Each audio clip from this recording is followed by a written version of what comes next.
Hello दोस्तों, मैं हर्ष Krishna digital school की तरफ से आपके लिए प्रस्तुत करता हूं पिच एनीथिंग बुक की हिंदी ऑडियो बुक समरी। ये बुक ओरेन क्लैफ के द्वारा लिखी गई है। वीडियो की शुरुआत करें उससे पहले आप वीडियो को लाइक कर दें और चैनल को सब्सक्राइब करना ना भूलें, इससे मेरा अगला वीडियो आपको आसानी से और जल्दी मिल जाएगा। तो चलिए वीडियो शुरू करते हैं। इंट्रोडक्शन। जिंदगी का खूबसूरत सफर। पिचिंग एक मजेदार खेल जिससे बहुत कुछ जीता जा सकता है। बहुत से लोगों को, शायद आपको भी, दुनिया का सबसे कठिन काम लगता है किसी को कन्विंस करना। आप चाहे कोई भी हो, business person, sales person, student, graduate जो जॉब की सर्च में है, या किसी भी तरह का एम्प्लॉय, पॉलिटिशियन हो, आपको किसी न किसी को किसी बात पर कन्विंस करने की जरूरत तो होती ही है। यहां तक कि आपको अपने फैमिली मेंबर्स में भी कई बार कई लोगों को कन्विंस करना पड़ता है। अगर आपके पास कोई बहुत बड़ा बिजनेस आइडिया भी है तो भी आपको अपने इन्वेस्टर्स को, स्टेक होल्डर्स को, कस्टमर्स को भी मनाना होता है। यहां तक कि कई बार आप कई चीजें खरीदने जाते हैं तो भी आपको लोगों को कई बातों में कन्विंस करना होता है।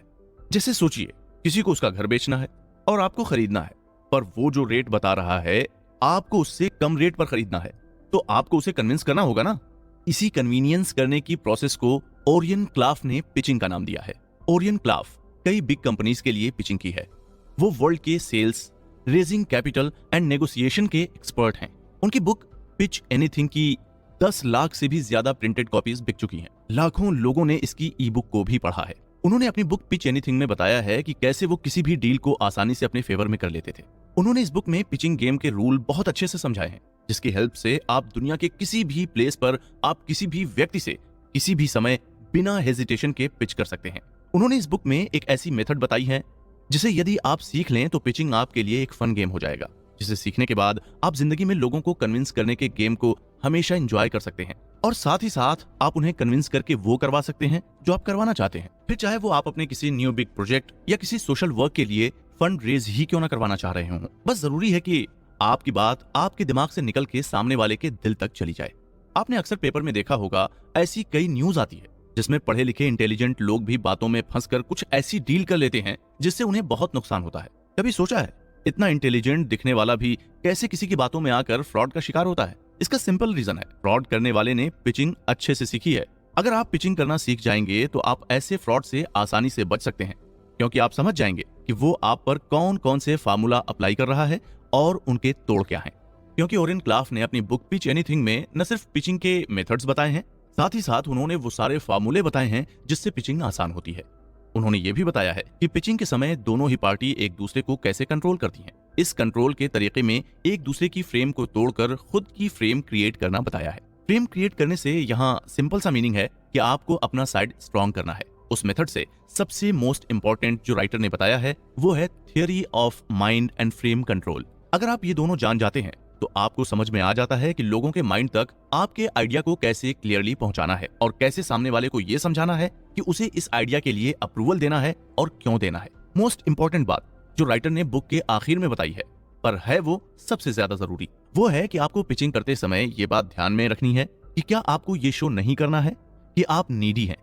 ये पिच आपके लिए कितनी जरूरी है। आपको सिर्फ ये बताना है कि इससे सामने वाले को क्या क्या प्रॉफिट होगा। जैसे हमारे पॉलिटिशियंस होते हैं जिनके खाने के दांत और दिखाने के दांत कुछ और होते हैं, वैसे ही आपको पिचिंग के समय क्या बताना है और क्या नहीं, इस बात का ध्यान रखना होगा। मोस्ट ऑफ द टाइम यही होता है कि जब हम कन्विंस करने जाते हैं तो हम सबसे पहले अपनी जरूरत बता देते हैं, क्योंकि हम सोचते हैं कि जब तक हम नहीं बताएंगे कि हमें उसकी जरूरत है, वो हमारे अकॉर्डिंग काम कैसे करेगा। ओरेन क्लाफ ने यहाँ पर उसका भी एक बहुत अच्छा तरीका बताया है, जिससे आप लोगों को जो आप करवाना चाहते हैं वो करवा भी लें और उसे ये भी शो ना हो कि आपके लिए उसका अप्रूवल कितना जरूरी था। सबसे बड़ी बात यह है कि ये पूरी प्रोसेस सुनने में थोड़ी सी टफ लगती है, पर जब करने लग जाते हैं तो आप इंजॉय करने लग जाते हैं। फिर आप इस फन गेम के लोगों को कन्विंस कर अपने रिलेशनशिप को और भी स्मूथ बना सकते हैं, हैप्पी और पीसफुल कर सकते हैं, और तो और आप अपने बिजनेस के लिए बहुत सारी लीड जनरेट कर सकते हैं, फंड राइजिंग कर सकते हैं। यदि अभी तक आपकी जॉब भी नहीं लगी है तो आप सेल्स में सुपर्ब करियर बना सकते हैं। तो आइए पिच एनीथिंग बुक समरी के इस पहले चैप्टर में हम जानेंगे कि कैसे आप किसी भी क्षेत्र में, किसी भी जगह लोगों के बीच अपनी बात को रख सकते हैं और उन्हें मनवा भी सकते हैं। साथ ही इन पॉइंट्स पर राइटर ओरेन क्लाफ के पर्सनल एक्सपीरियंस को भी जानेंगे। इस चैप्टर में लेखक ने लोगों को कन्विंस करने के लिए कुछ मेथड, आइडिया और फ्रेमवर्क बताए हैं जिन्हें अगर आप फॉलो करते हैं तो आप इजीली किसी को भी कन्विंस कर सकते हैं। इस मेथड के सही यूज से आप किसी भी डील को पिच कर सकते हैं, फिर चाहे वो डील जॉब इंटरव्यू हो, मैरिज प्रपोजल हो या किसी बिजनेस के लिए एक प्रोजेक्ट हो, सेलिंग हो। बस एक मेथड जो ओरेन क्लाफ ने बताई है वो आपकी डील को पिच करवा सकती है। यदि आप कोई बिजनेस प्रपोजल प्रेजेंट करने जाते हैं तो सामने वाले को वो प्रपोजल अच्छे से समझ में आना और उसका ऑब्जेक्टिव बेनिफिट सामने वाले को अच्छे से क्लियर हो जाए, ये बहुत जरूरी होता है, जिसके लिए आपके प्रेजेंटेशन का कंटेंट इफेक्टिव होना बहुत जरूरी। वैसे ही जॉब इंटरव्यू के टाइम आपका इंटरव्यूअर आपसे पूछे गए क्वेश्चन का आंसर, या यदि आप किसी से शादी करना चाहते हैं तो उसे प्रपोज करने के लिए भी आपको एक इन्फ्लुएंसिंग वे चाहिए होता है। इन सभी के लिए बस एक ही बात जरूरी है कि आप इन्हें कैसे कन्विंस करेंगे। ओरेन क्लाफ ने अपने पर्सनल एक्सपीरियंस के बेसिस पर यह बताया है कि किसी भी डील को पिच करने के लिए सबसे इंपॉर्टेंट ये समझना है कि हर ह्यूमन बीइंग का ब्रेन 3 पार्ट्स में डिवाइडेड होता है।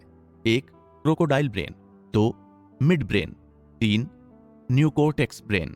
इसे थियरी ऑफ माइंड कहते हैं। जब भी हम कुछ सुनते हैं, देखते हैं, तो वो सबसे पहले क्रोकोडाइल ब्रेन में एक मैसेज जनरेट करता है। उसके बाद क्रोकोडाइल ब्रेन ये डिसाइड करता है कि इस मैसेज को इग्नोर करना है या इसे मिड ब्रेन के पास फर्दर प्रोसेस के लिए भेजना है। मिड ब्रेन उस मैसेज के पर्पस और इफेक्ट्स को जनरेट कर न्यूकॉर्टेक्स ब्रेन को भेजता है, जो फाइनल डिसाइड करता है कि उस मैसेज पर कैसे रिएक्शन देना है।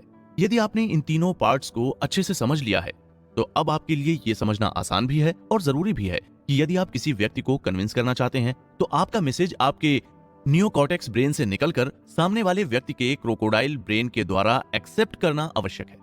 परंतु यही वो पॉइंट है जहां पर लोगों को डील सबसे ज्यादा टफ लगती है, क्योंकि हमारा क्रोकोडाइल 90% मैसेजेस को इग्नोर करना पसंद करता है, एक्सेप्ट करना नहीं। इसीलिए तो कहा जाता है कि हियरिंग और लिसनिंग में डिफरेंस होता है। जो कुछ भी आपके कानों तक पहुंचता है वो हियरिंग होता है, और यदि उसको आपका क्रोकोडाइल ब्रेन मिड ब्रेन तक पहुंचा देता है वो लिसनिंग कहलाता है। क्रोकोडाइल ब्रेन को और अच्छे से समझने के लिए हम एक एग्जांपल लेते हैं एडवर्टाइजमेंट का। हम दिन भर न जाने कितने एडवर्टाइजमेंट देखते हैं, परंतु या तो 10% ही रहते हैं या फिर हम पूरा एडवर्टाइज देखते ही सिर्फ 10% में से ही हैं।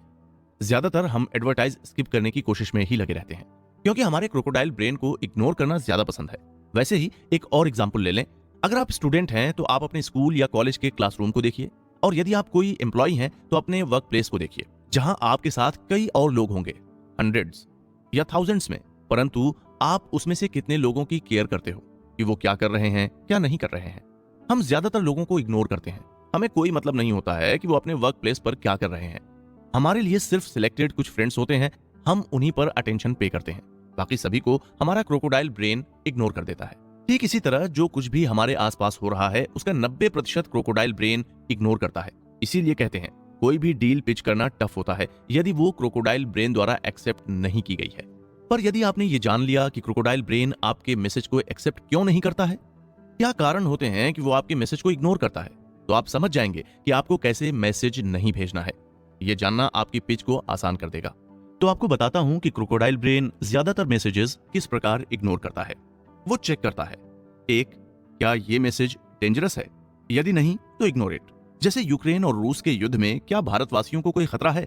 नहीं, तो बहुत से लोग इसे इग्नोर कर रहे हैं। क्या ये कुछ नया और एक्साइटमेंट वाला है? यदि नहीं तो इग्नोर इट। जैसे हर व्यक्ति सफलता चाहता है, इस बात में कुछ नया है नहीं, इसलिए अगर कोई व्यक्ति इस वाक्य के साथ शुरू करेगा तो शायद ही कोई उसकी बातों पर अटेंशन देगा। 3, यदि कुछ नया है तो सिर्फ समरी के रूप में बताइए, डिटेल में नहीं। अगर लंबा है तो इग्नोर इट।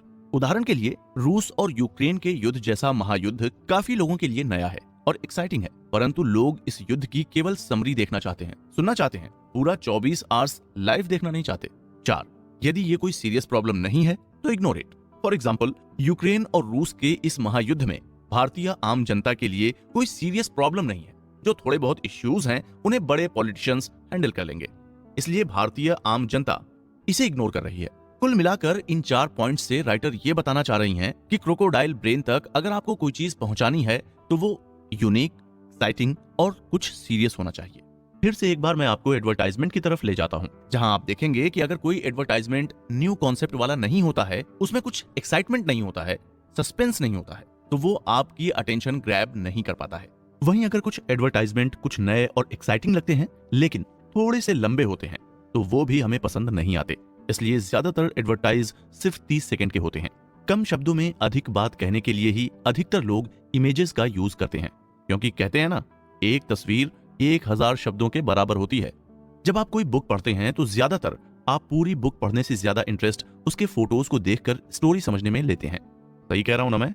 जितने भी एडवर्टाइजमेंट आप अपने आसपास देखेंगे, सब में पाएंगे कि वो किसी न किसी प्रकार से आपको ये बताने की कोशिश करते हैं कि उनके प्रोडक्ट या सर्विसेज आपकी लाइफ के लिए क्यों इंपॉर्टेंट हैं। क्योंकि अगर इंपॉर्टेंस नहीं बताएंगे तो आपका क्रोकोडाइल ब्रेन उसे इग्नोर कर देगा। साथ ही हम सब जानते हैं कि एक ही तरह के प्रोडक्ट या सर्विसेज के कितने कॉम्पिटिटर्स होते हैं, फिर उनमें यूनिक क्या है, वही आपकी अटेंशन ग्रैब करता है। इन 4 पॉइंट्स के साथ साथ राइटर ने 5 पॉइंट्स और भी बताए हैं, जो बताते हैं कि क्रोकोडाइल ब्रेन किसी भी मैसेज को एक्सेप्ट करने के बाद फर्स्ट रिएक्शन क्या देता है। ये 5 पॉइंट इंगेजमेंट के रूल्स के इक्वल हैं। आपको बताता हूं इन 5 पॉइंट्स के बारे में। 1, जहां तक पॉसिबल है वहां तक इग्नोर करने की कोशिश की जाएगी। 2, जब तक मैसेज बहुत ज्यादा इंपॉर्टेंट नहीं लगेगा उसे एक्सेप्ट नहीं किया जाएगा। 3, अगर मैसेज किसी प्रकार का इमोशन क्रिएट कर पाता है तो क्रोकोडाइल ब्रेन द्वारा एक्सेप्ट किया जा सकता है। 4, यदि उस मैसेज के बारे में और जानकारी प्राप्त करने की इच्छा है तो कुछ शॉर्ट टाइम के लिए उस पर अटेंशन दी जा सकती है। 5, अगर प्रॉपर फैक्ट्स एंड फिगर दिए हैं तो उस मैसेज को एक्सेप्ट किए जाने के चांसेस बहुत ज्यादा हैं। राइटर के अकॉर्डिंग अगर आप अपनी डील के लिए किसी को कन्विंस करने के लिए यदि इन 5 पॉइंट्स का ध्यान रखेंगे और उसके अकॉर्डिंग ही सामने वाले से कम्युनिकेट करेंगे तो 100% आप उससे इंगेजमेंट क्रिएट कर पाएंगे। इंगेजमेंट क्रिएट करने से मतलब है कि आप अपने मैसेजेस को सामने वाले के क्रोकोडाइल ब्रेन द्वारा एक्सेप्ट करवा रहे हैं। परंतु जब भी हम कोई ऐसा मैसेज बनाने जा रहे हैं तो सिर्फ ये जरूरी नहीं है कि वो सामने वाले का क्रोकोडाइल ब्रेन एक्सेप्ट कर ले, साथ ही ये भी जरूरी है कि वो उसके न्यूकॉर्टेक्स ब्रेन तक भी पहुंचे। क्रोकोडाइल ब्रेन से न्यूकॉर्टेक्स ब्रेन तक आपका मैसेज पहुंच पाए, इसके लिए राइटर ने 5 स्टेप्स फॉलो करना बताया है। 1, setting the frame. 2, telling a story. 3, revealing the intrigue. 4, offering the prize. 5वां, गेटिंग अ डिसीजन। इन 5 स्टेप्स को इंप्लीमेंट कैसे करना है, इनकी डिटेल क्या है, और यदि क्रोकोडाइल ब्रेन को कोई मैसेज बोरिंग लगे तो फिर कैसे सामने वाले को कन्विंस करना है, ये सब हम आपको अगले चैप्टर में बताएंगे। जिसकी लाठी उसकी भैंस, द माइट इज राइट। आपने कभी सोचा है कि कई बार ऐसा क्यों होता है कि कोई व्यक्ति कोई क्राइम करता है परंतु फिर भी कोर्ट से बाइज्जत रिलीज हो जाता है? ऐसा क्यों होता है? और कई बार किसी बेगुनाह को सजा मिल जाती है, आखिर ऐसा क्यों? हम सभी देखते हैं कि जो कोर्ट में एविडेंस प्रूफ कर पाता है वही सही सिद्ध होता है और बाकी सब गलत। इसी को तो कहते हैं ना, द माइट इज राइट।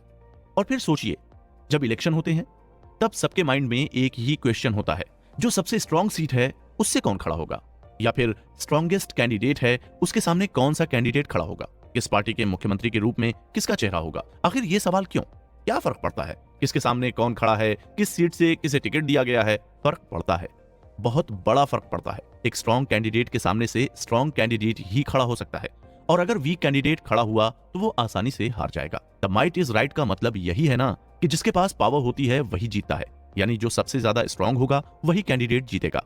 अब आप सोच रहे होंगे, मैं तो पिच एनीथिंग बुक के चैप्टर की समरी बताने वाला था और माइट इज राइट पर लेक्चर दे रहा हूं। एक्चुअली ओरेन क्लाफ ने बुक पिच एनीथिंग के चैप्टर 2 में डील पिच करने के जिस कॉन्सेप्ट को बताया है उसकी बॉटम लाइन यही है। अब आप सोचेंगे तो इसका मतलब यह है कि पावरफुल या फिर रिच पर्सन ही कोई डील पिच कर सकते हैं।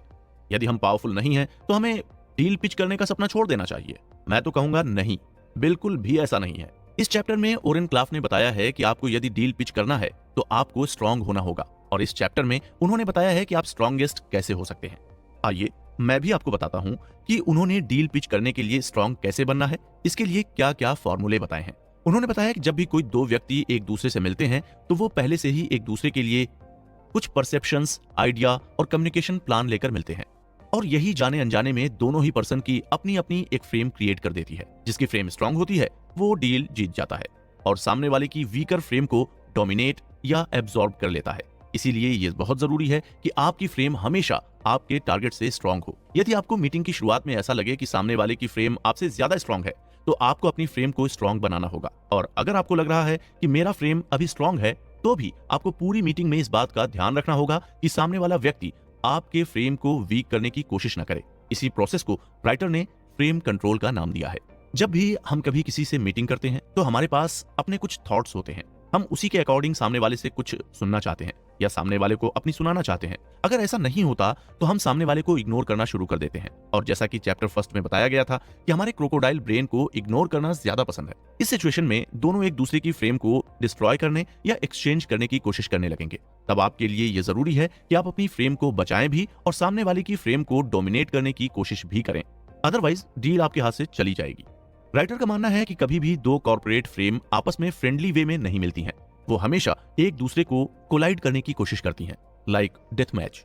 जब भी वो एक दूसरे से कोलाइड होते हैं, स्ट्रॉन्ग फ्रेम वीकर फ्रेम को एब्जॉर्ब कर लेती है। जो इस डेड मैच में जीता है वो फ्रेम कंट्रोल एंजॉय करता है और डील पिच कर लेता है। सो ऑब्वियसली आप भी जीतना ही चाहते हैं तो फ्रेम कंट्रोल करना सीखने से पहले आपको राइटर फ्रेम बेस्ड बिजनेस के कुछ फैक्ट्स बताना चाहते हैं।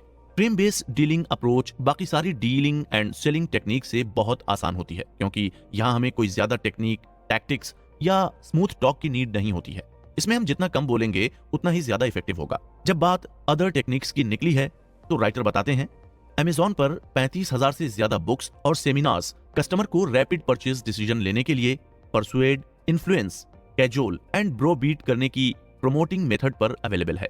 परंतु इन सभी को राइटर ने खुद एक्सेप्ट किया है। उनके मेथड से सिर्फ 2% सेल डील्स में सक्सेस मिलती है। तो क्या आपको लगता है कि ये सक्सेस है? नहीं, बिल्कुल भी नहीं। एक्चुअली ये सेल्स गुरु अपनी मेथड में सोशल फ्रेम को इंक्लूड करना भूल जाते हैं, जिसकी वजह से ये टेक्निक 98% फेल होती है। Frame based business social dynamic के यूज को प्रमोट करके डील को अपने फेवर में करने के डोर ओपन करता है। एक एग्जाम्पल से इसे समझते हैं। हम सभी जानते हैं कि अगर कोई आइटम किसी मेले में 20 रुपए की भी मिलती है तो हम उसे 10 या 15 में खरीदने के लिए बार्गेनिंग करने लगते हैं। बट वही आइटम यदि मॉल में 70 रुपए की होगी तो भी हम उसे 70 रुपए में ही खरीद लेंगे, बिकॉज वहां लिखा होता है फिक्स्ड रेट। मॉल में शॉप ओनर फिक्स्ड रेट के बोर्ड के साथ में फ्रेम का कंट्रोल अपने हाथों में ले लेता है। वहीं मेले की दुकान वाला नेगोशिएशंस को करने की परमिशन देकर फ्रेम कंट्रोल कस्टमर के हाथों में दे देता है। मींस मॉल में फ्रेम कंट्रोल शॉप ओनर के हाथ में होता है, परंतु मेले में फ्रेम कंट्रोल बायर के हाथ में होता है। चलिए फ्रेम को डिटेल से समझते हैं। राइटर कहते हैं own the frame, win the game. Frame एक ऐसा इंस्ट्रूमेंट है जो आपकी पावर, अथॉरिटी, स्ट्रेंथ, इंफॉर्मेशन और स्टेटस को एक साथ कलेक्ट करके एक पैकेट बनाता है, जिससे कि आप डील गेम को जीत सकते हैं। फ्रेम के कुछ इंपॉर्टेंट पॉइंट्स जो राइटर ने बताए हैं वो डील गेम विन करने के लिए याद रखना बहुत जरूरी है। वो पॉइंट्स हैं, 1, आपको रियलाइज हो या ना हो, जब भी आप किसी से मिलते हैं तो आप फ्रेम का यूज जरूर करते हैं। 2, जब भी आप किसी से मिलते हैं तो सभी अलग अलग टाइप की फ्रेम यूज करते हैं। 3, सभी फ्रेम एक साथ एक ही टाइम पर एक ही प्लेस पर ज्यादा समय तक नहीं रह सकती है, या तो वो एक दूसरे को क्रैश कर देगी या एक दूसरे पर कंट्रोल कर लेगी। 4, स्ट्रॉन्ग फ्रेम ही सर्वाइव करती है, स्ट्रॉन्गर फ्रेम वीकर फ्रेम को एब्जॉर्ब या ब्रेक कर देती है। 5, जो फ्रेम जीतती है वही सोशल इंटरेक्शन पर रूल करती है और इसे ही फ्रेम कंट्रोल कहते हैं। इसे और अधिक डिटेल में समझने के लिए राइटर ने द कॉप फ्रेम का एग्जाम्पल दिया है, जो आपको ये क्लियर कर देगा कि फ्रेम कैसे वर्क करती है। आइए आपको वो एग्जाम्पल बताता हूँ। इमेजिन आप एक हाईवे पर कार से तेज स्पीड में ड्राइविंग कर रहे हैं। आपकी स्पीड 80 किलोमीटर प्रति घंटा है। अचानक आप अपनी कार के रियर व्यू मिरर में पुलिस बाइक की फ्लैश देखते हैं और कानों में उसकी आवाज वूप वूप आती है। आपका क्रोकोडाइल ब्रेन डेंजर देखकर रिएक्ट करता है। इंस्पेक्टर कहां से आ गया, मैं कितनी फास्ट ड्राइव कर रहा था, ये सोचते हुए आप लाइसेंस और रजिस्ट्रेशन ढूंढने लग जाते हैं। साथ ही आप बार बार ये भी ध्यान रख रहे हैं कि पुलिस आपके कितने पास आ गई है। जैसे ही पुलिस इंस्पेक्टर आपके पास पहुंचता है, आप खिड़की का मिरर नीचे करते हैं। आपकी और पुलिस की फ्रेम आपस में कोलाइड होती हैं। आपको पता है कि आप कार फास्ट ड्राइव कर रहे थे और ये एक ऑफेंस है। पुलिस ऑफिसर अपनी ड्यूटी कर रहा है, इसलिए उसकी आपसे ज्यादा स्ट्रॉन्ग फ्रेम है। आप अपनी नाइस गाय वाली इमेज को प्रोटेक्ट करने की कोशिश करते हैं और पुलिस को समझाने की कोशिश करते हैं कि कैसे आप अनजाने में फास्ट ड्राइव करने लग गए और आपको पता भी नहीं चला। आपके सारे रैशनल रीजंस को इग्नोर कर इवेंचुअली पुलिस वाला आपको कहता है sign here, press hard, 5th copy is yours. इसके बाद आप कुछ नहीं बोल सकते, आप हार चुके हैं। बिल्कुल इसी एग्जाम्पल की तरह जब भी कोई स्ट्रॉन्ग फ्रेम वीकर फ्रेम से कोलाइड होगी तो स्ट्रॉन्ग फ्रेम वीकर फ्रेम को डिस्ट्रॉय कर देगी। बिजनेस में ऐसी कई सिचुएशन आती हैं जहां आपको ऑफेंडर बनाकर आपकी फ्रेम वीक करने की कोशिश की जाती है। इसलिए फ्रेम कंट्रोल करने के लिए सही फ्रेम सिलेक्ट करना बहुत जरूरी है। आपकी फ्रेम आपकी डील के सभी एस्पेक्ट्स के साथ साथ आपके टारगेट की फ्रेम के अकॉर्डिंग सिलेक्ट होना चाहिए। मींस मीटिंग के पहले से कोई फ्रेम सिलेक्ट न करें, पहले सामने वाले से मिलें, उसकी फ्रेम का टाइप ऑब्जर्व करें और उसके बाद खुद की फ्रेम सिलेक्ट करें। अब आपके लिए फ्रेम के टाइप्स जानना बहुत आवश्यक है। वैसे तो हर व्यक्ति अपने बिहेवियर के अकॉर्डिंग और पर्सनालिटी के अकॉर्डिंग एक ही मीटिंग में डिफरेंट फ्रेम यूज करता है, परंतु ओरेन क्लॉफ ने इस चैप्टर में कुछ इंपॉर्टेंट फ्रेम्स के बारे में बताया है जो हर मीटिंग में काम आती है। जैसे राइटर बताते हैं, अगर कोई व्यक्ति पावरफुल या प्रोमिनेंट पर्सनालिटी वाला है तो writer power busting frame use करते हैं। वहीं अगर कोई व्यक्ति पैसों की बात ज्यादा करता है, नंबर्स में कम्युनिकेशन कर रहा है, तो वो एनालिटिकल बातें कर रहा है। ऐसे लोगों से डील करने के लिए राइटर इंट्रीग फ्रेम का उपयोग करते हैं। यदि कोई ऐसे नंबर और फैक्ट्स काउंट करा रहा है जो राइटर के फेवर में नहीं है, तो writer time and price frame को चुनना बेस्ट समझते हैं। इस प्रकार 3 तरह की फ्रेम ज्यादातर बिजनेस सिचुएशन में आपकी फ्रेम से कोलाइड हो सकती है: power frame, time frame and analyst frame. इनके रिस्पॉन्स में आप 3 तरह की फ्रेम यूज कर सकते हैं: power busting frame, time concentrating frame and intrigue frame. इन 3 के अलावा प्राइस फ्रेम का यूज आप किसी भी प्रकार की अपोजिंग फ्रेम के लिए कर सकते हैं। बस आपको ध्यान रखना है कि जब आप किसी से मिलें तो इमीडिएट रिस्पॉन्स न करें, थोड़ा सा टाइम सामने वाले को ऑब्जर्व करने में लें। यदि आपको सामने वाले में arrogance, lack of interest, rudeness या इंपीरियल बिहेवियर शो हो रहा है तो डेफिनेटली आपकी अपोजिंग फ्रेम पावर फ्रेम है। बिजनेस डील्स में सबसे ज्यादा common opposing frame power frame है। यदि आप मीटिंग रूम में सोशल फोर्स में मोमेंट्री इक्विलिब्रियम बना लेते हैं तो आप जल्द ही अपोजिंग फ्रेम को एब्जॉर्ब कर लेंगे। इनिशियल डील्स में आपको ये इंप्लीमेंट करने में डिफिकल्टीज आएगी, पर बाद में ये आपके बाएं हाथ का खेल बन जाएगा। फिर आपको सारी डील पिच करने से कोई नहीं रोक सकता। ओरेन क्लाफ ने कहा है कि यदि आप दूसरे को पावरफुल मानकर उसकी बात मानते रहोगे तो आपकी फ्रेम का कंट्रोल सामने वाले के हाथ में चला जाएगा और वो आपकी फ्रेम को एब्जॉर्ब कर लेगा। इसलिए कोशिश करो कि आप उसकी पावर फ्रेम से डोमिनेट न हो। डोमिनेट होने से बचने के लिए कुछ ऐसा करिए जो आपके टारगेट ने एक्सपेक्ट नहीं किया है। जैसे जोक्स क्रैक कीजिए, कुछ शॉर्ट रेलिवेंट सस्पेंस स्टोरी सुनाइए, जिससे कि आपके टारगेट का ध्यान आपकी तरफ अट्रैक्ट हो। पावर फ्रेम को कंट्रोल में करने के लिए जैसे ही आप अपने टारगेट से मिले, आपको एक, या तो आप उन्हें किसी बात की परमिशन देने से इनकार करें, 2, या उनकी कोई बात से डिनाई करें। जैसे अगर आपका टारगेट आपसे कहे कि पहले क्वेश्चन का फाइनल अमाउंट देख लें, आप उसे डिनाई करते हुए कह सकते हैं, पहले हमें सारे पॉइंट्स डिस्कस कर लेना चाहिए, उसके बाद कोटेशन डिस्कस किया जाएगा। या फिर अगर वो आपसे कहे कि आपको अपना पूरा प्रेजेंटेशन 15 मिनट में देना है, तो आप कहिए कि मेरे पास 10 मिनट है, मैं 10 मिनट में फिनिश कर लूंगा। ये पावर फ्रेम को कंट्रोल में लेने का बहुत इजी और इफेक्टिव वे है। बस आपको ध्यान रखना है, डिनाई करते समय आपका वॉइस टोन पोलाइट होना चाहिए, रूड नहीं। ये भी ध्यान रखना है कि एक बार फ्रेम आपके कंट्रोल में आ जाने का मतलब ये नहीं होता कि पूरी डील आपने जीत ली है। जब तक आपकी पिच कंप्लीट नहीं होती, तब तक आपको अपनी फ्रेम का कंट्रोल टारगेट के हाथों में जाने नहीं देना है। ये तो हुई पावर फ्रेम कंट्रोल करने की। अब बात करते हैं प्राइस फ्रेम की।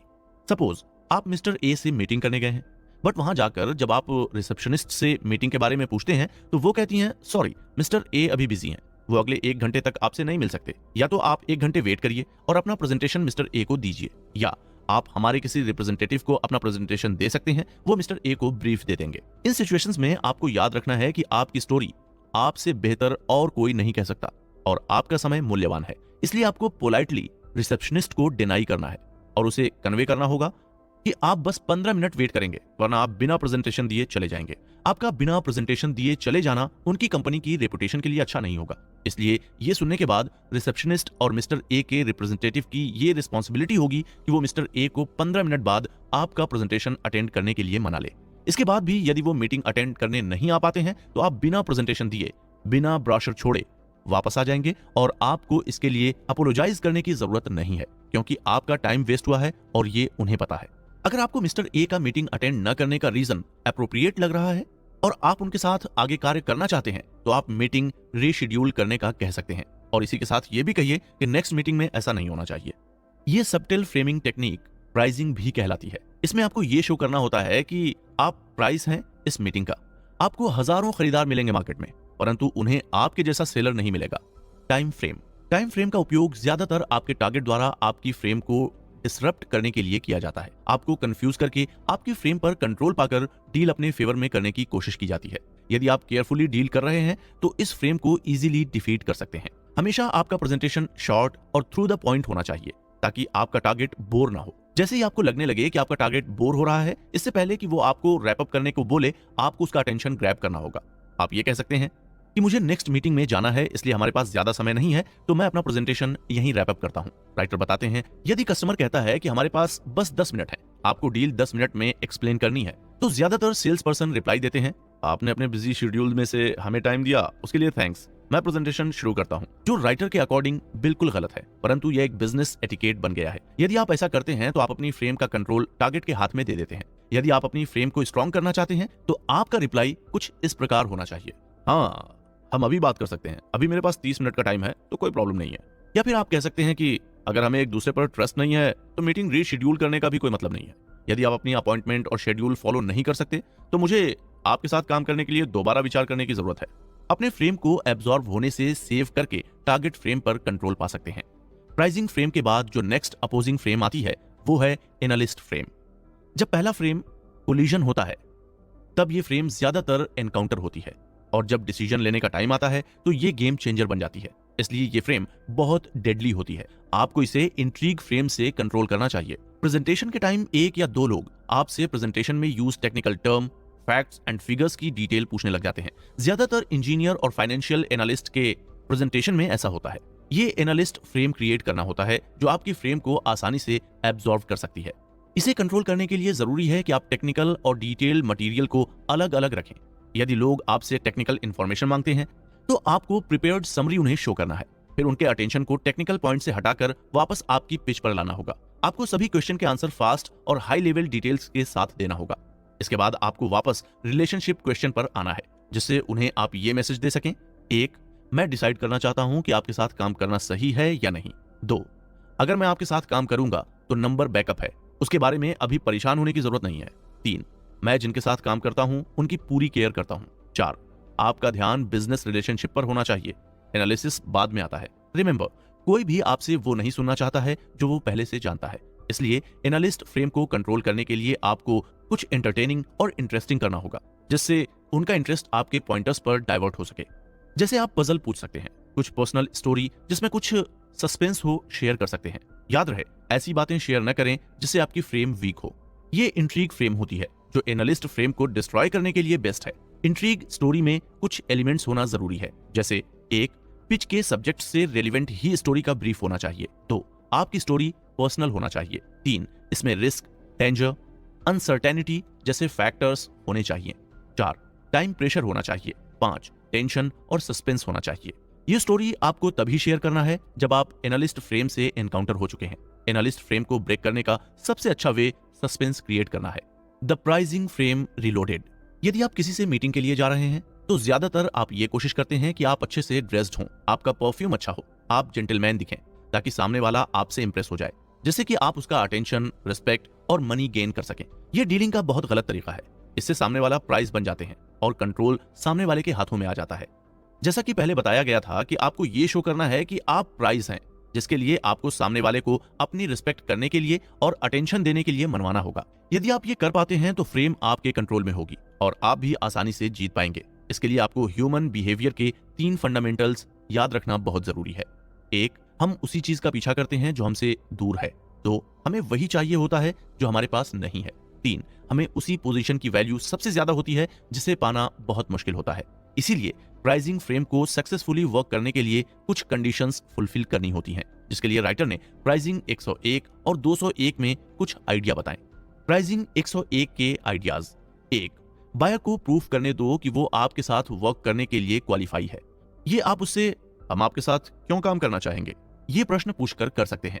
2, अपनी स्टेटस को प्रोटेक्ट करें, उसे लोअर न होने दें। प्राइजिंग 201 के आइडियाज। 1, ट्रायल क्लॉजेस क्रूड और इनइफेक्टिव होते हैं। उसे बस ये शो होता है कि आप डील करने के लिए कितने ईगर हैं, जो आपके स्टेटस को लोअर कर सकता है। 2, आपको अपने आइडिया अप्रूव कराने के लिए बायर को पुश नहीं करना चाहिए, उसे चैलेंज करना चाहिए कि उसे आपसे बेस्ट डीलर नहीं मिलने वाला है। 3, लीगल रिटन डॉक्यूमेंट्स टारगेट से डिमांड करें, ये ट्रस्ट बिल्ड करने में हेल्प करते हैं। 4, प्राइस फ्रेम तभी वर्क करती है जब आप ये मान लें कि बायर के लिए मनी वैल्यू नहीं करता है। यदि आप प्राइसिंग 101 और 201 के एलिमेंट को कंबाइन कर लें तो आप अपनी फ्रेम आसानी से कंट्रोल कर डील एंजॉय कर सकते हैं। ये कुछ फ्रेम टाइप्स और उनके कंट्रोल ट्रिक्स एंड टिप्स थे जो आपको आज मैंने बताए। इसमें हमने स्टेटस वर्ड का उपयोग कई बार किया और अब आप सोच रहे होंगे स्टेटस होता क्या है, तो इसके बारे में हम आपको चैप्टर 3 की समरी में बताएंगे। जहां जाते हैं वहां छा जाते हैं। आपने students of the year movie देखी है? उसमें एक स्कूल स्टूडेंट्स का ग्रुप होता है जिसमें सिर्फ अमीर बच्चे रहते हैं। वो लोग अपने से कम स्टेटस वाले किड्स को कोई इज्जत नहीं देते। पर जब सिद्धार्थ मल्होत्रा की एंट्री होती है तो रिच किड न होते हुए भी वो अपने चार्म से रिच किड्स के ग्रुप में जगह बना लेता है। मैं आपको ये इसलिए याद दिला रहा हूं क्योंकि बुक पिच एनीथिंग का 3rd चैप्टर है स्टेटस। हम लोग ज्यादातर स्टेटस को लोगों की वेल्थ, पावर और पॉपुलैरिटी से नापते हैं, परंतु राइटर ने बताया है कि स्टेटस पैसे, पावर, पॉपुलैरिटी से ही हाई नहीं होता। आप खुद हाई स्टेटस एक्वायर कर सकते हैं और सोशल इंटरेक्शन में अपने हाई स्टेटस से डील एक्वायर कर सकते हैं, जैसा कि student of the year movie में सिद्धार्थ मल्होत्रा ने किया। ओरेन क्लाफ के अकॉर्डिंग लोग अक्सर स्टेटस को लेकर करिश्मा या ईगो से कंफ्यूज होते हैं, बट स्टेटस इनसे डिफरेंट है। आइए आपको चैप्टर की समरी को और अच्छे से एक्सप्लेन करते हैं। ये तो आप भी जानते होंगे कि जिनका स्टेटस हाई होता है उनके लिए लोगों को कन्विंस करना बहुत आसान होता है। राइटर बताते हैं कि जब आप सोशल इंटरेक्शन करते हैं या किसी मीटिंग में एंटर होते हैं तो वहां मौजूद मेंबर्स मीटिंग के टॉपिक, रिक्वायरमेंट और मेंबर के बैकग्राउंड के अकॉर्डिंग 2 ग्रुप्स में डिवाइड हो जाते हैं, डोमिनेट ग्रुप मेंबर्स और subordinate group members.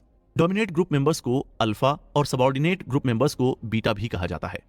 Dominate group members subordinate group members पर कमांड कर सकते हैं, डिसीजन लेने की पावर इन्हीं के हाथ में चली जाती है। सबऑर्डिनेट ग्रुप मेंबर्स का स्टेटस डोमिनेट ग्रुप मेंबर्स से लोअर होता है, जिसके कारण फ्रेम कंट्रोल उनके हाथ में नहीं होता है। मींस अगर आप सबऑर्डिनेट ग्रुप में हैं तो आपके लिए कुछ भी करना कठिन होने वाला है। हायर स्टेटस वाले अपना हायर स्टेटस मेंटेन करने के लिए बहुत एफर्ट्स लगाते हैं, तो उन्हें लोअर स्टेटस पर लाना काफी कठिन होगा। डिटेल्स में समझने के लिए एक फ्रेंच वेटर ने अपना पर्सनल एक्सपीरियंस शेयर किया है।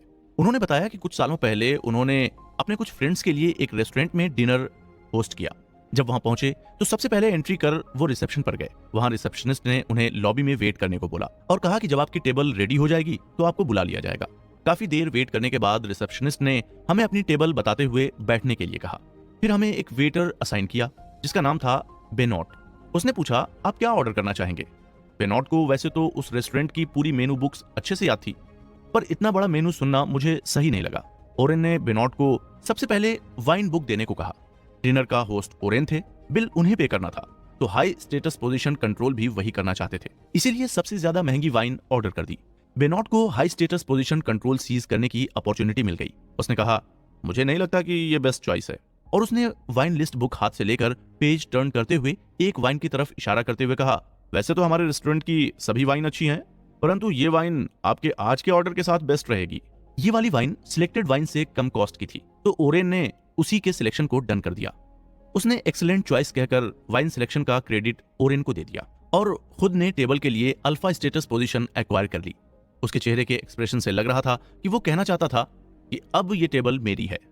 स्टैंडर्ड्स के अकॉर्डिंग ओरेन होस्ट थे, तो उसने सबसे पहले वाइन ओरेन को टेस्ट कराई और उन्हें कहना पड़ा, हेवनली। अब ओरेन को समझ नहीं आ रहा था कि अब उस पर गुस्सा हूं या अमेज कि कैसे ये ओरेन को लोअर स्टेटस पर रोल आउट कर खुद हाई स्टेटस यानी अल्फा पोजीशन एक्वायर कर गया। सिंपली ये लोकल स्टार पावर थी, वो उस डिनर का लोकल स्टार बन गया था। इसी प्रकार सभी मीटिंग में कोई ना कोई एक लोकल स्टार बनकर पिच कर सकता है। चाहे कोई भी सिचुएशन हो, लोकल स्टार पावर से आप अल्फा स्टेटस गेन कर सकते हैं।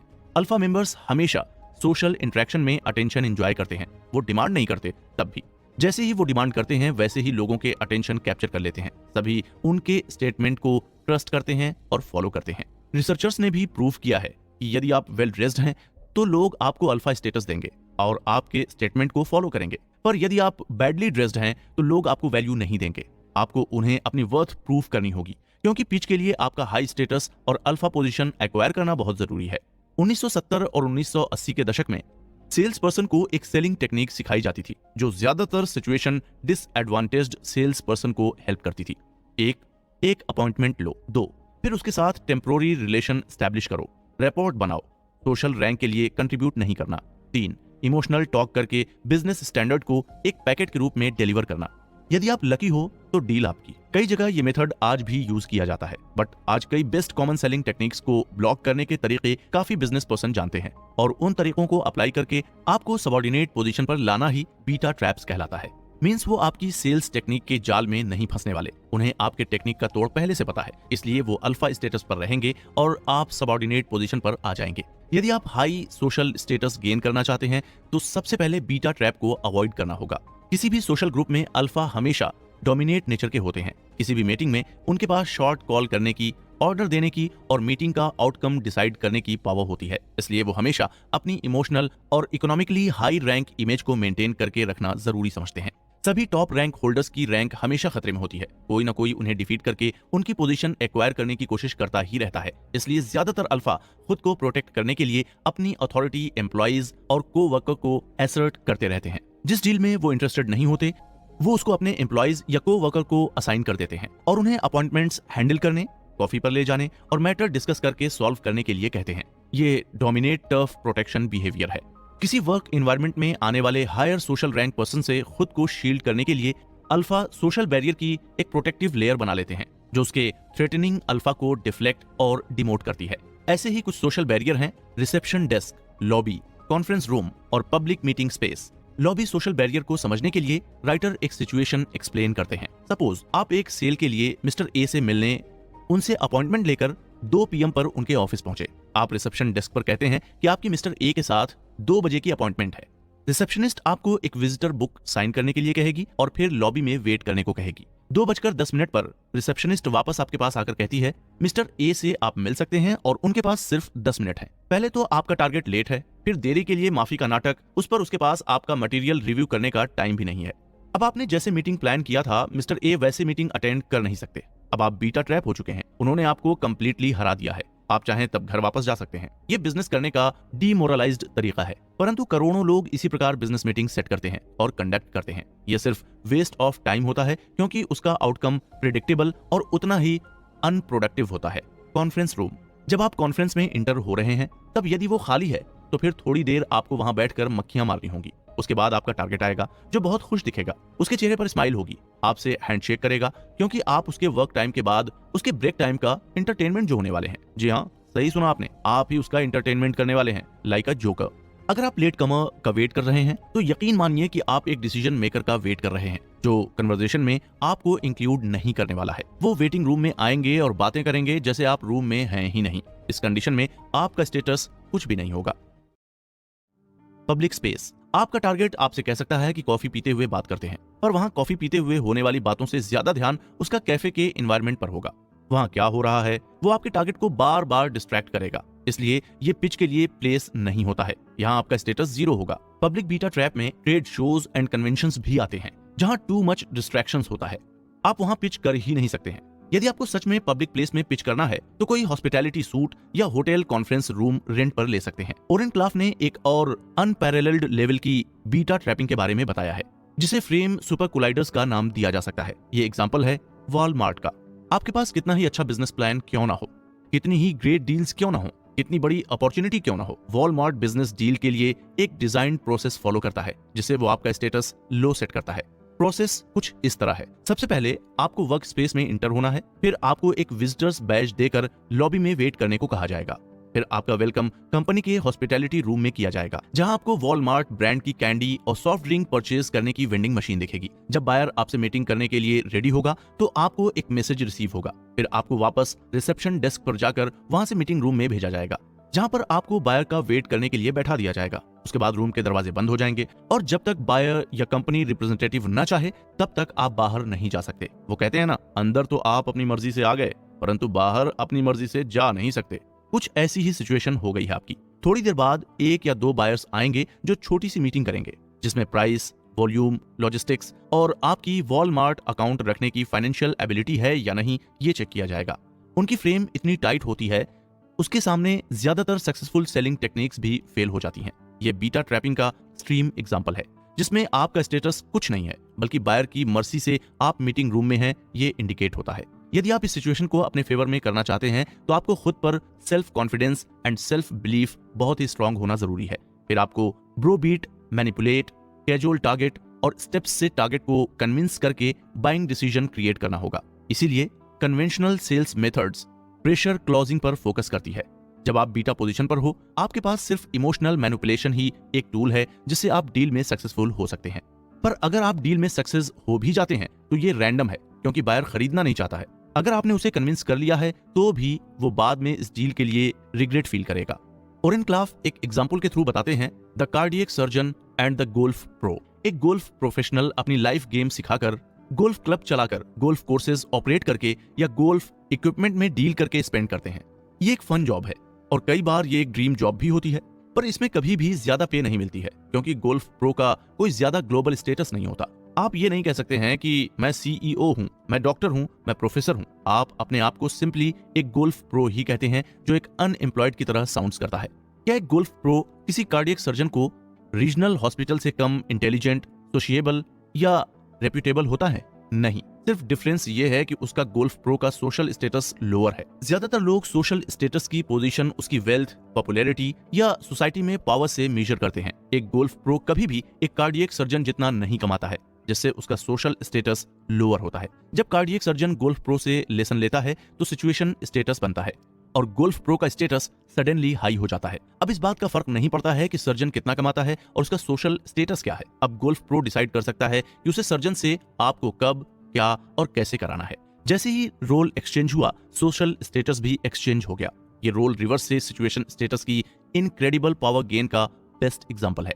ये एग्जांपल समझाता है कि यदि आपको किसी सिचुएशन में आपकी सोशल वैल्यू बढ़ाना है तो आप उन्हें अपने डोमेन में रीडायरेक्ट कर सकते हैं। हमारी सोशल स्टेटस पोजीशन कभी फिक्स नहीं होती है।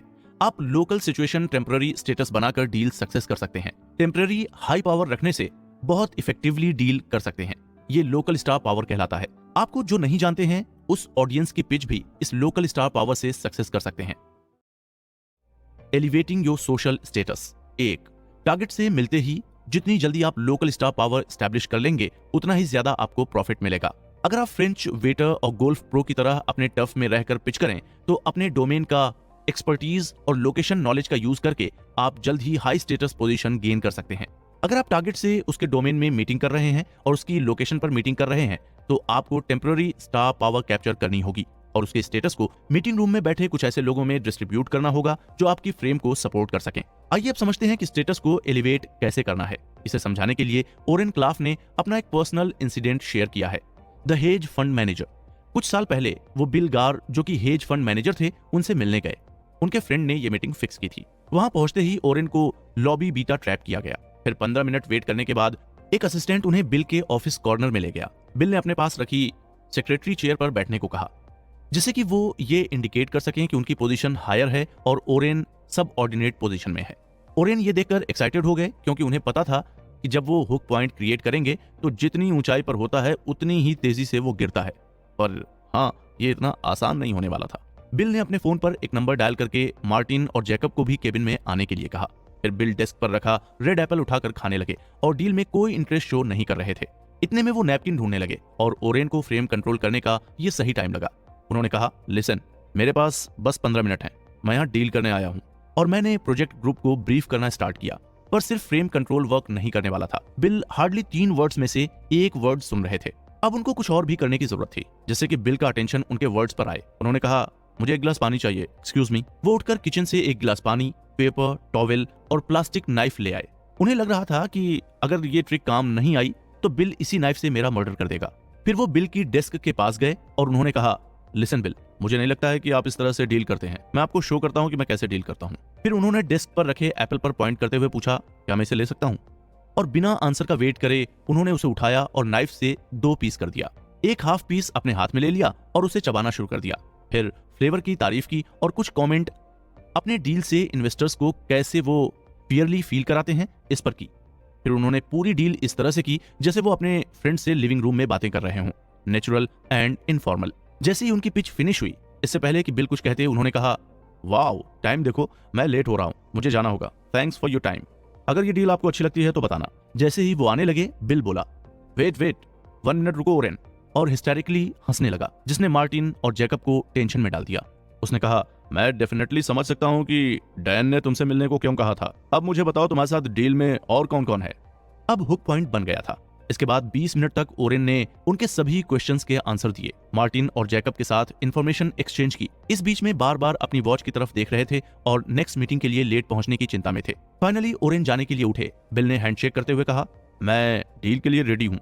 ये एक एग्जाम्पल था जो डिमॉन्स्ट्रेट करता था कि यदि आप well chosen, well timed, friendly but disruptive act perform करते हैं तो आप कैसे एक ही स्ट्रोक में एक राजा को भी उसके सिंहासन से उतार सकते हैं। ओरेन ने फ्रेम स्ट्रॉन्ग करने के लिए एप्पल को 2 पीस में कट किया।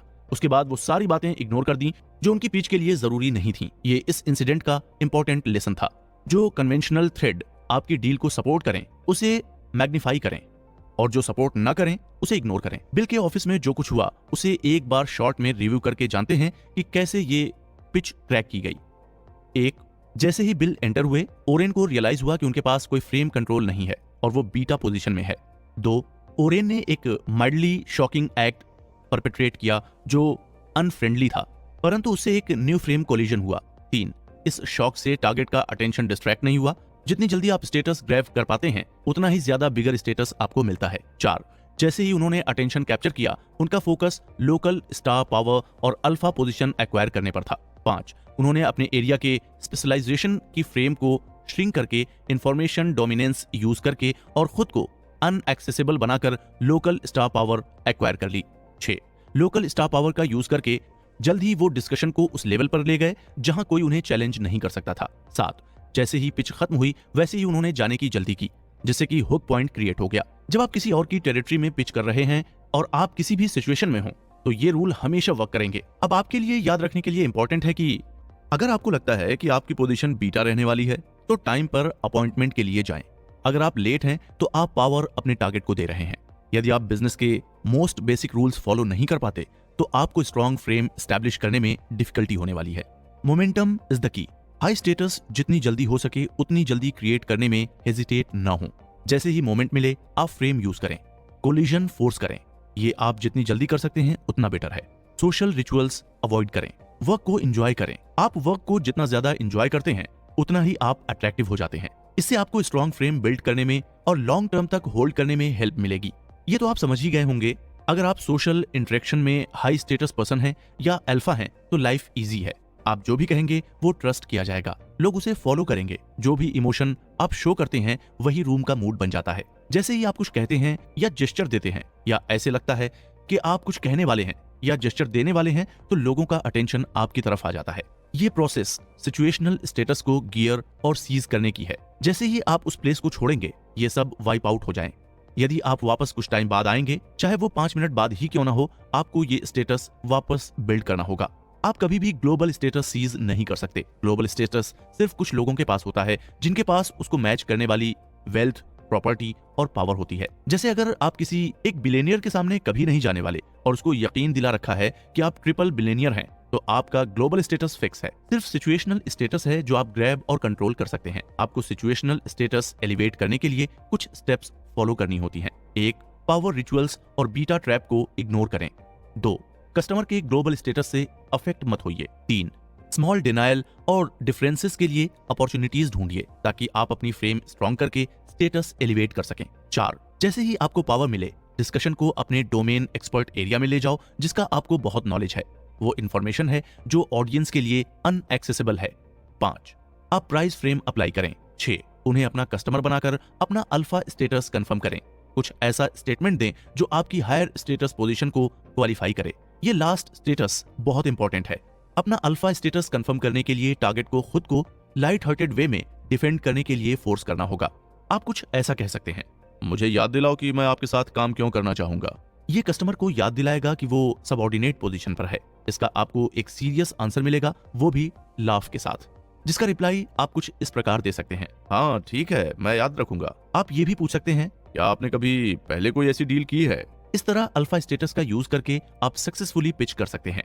अब नेक्स्ट चैप्टर में हम आपको बताएंगे कि आप अपने बिग आइडिया को कैसे पिच कर सकते हैं। बोलो कम करो ज्यादा, या सही समय पर सही काम हो जाए तो सही परिणाम मिलते हैं। समय बड़ा बलवान है, ये तो आप सभी ने सुना ही है, पर इस बात का उपयोग सेल्स में अलग तरीके से होता है। टाइम के इस खेल को समझने के लिए समय के एक बहुत अच्छे रिजल्ट को बताता हूं।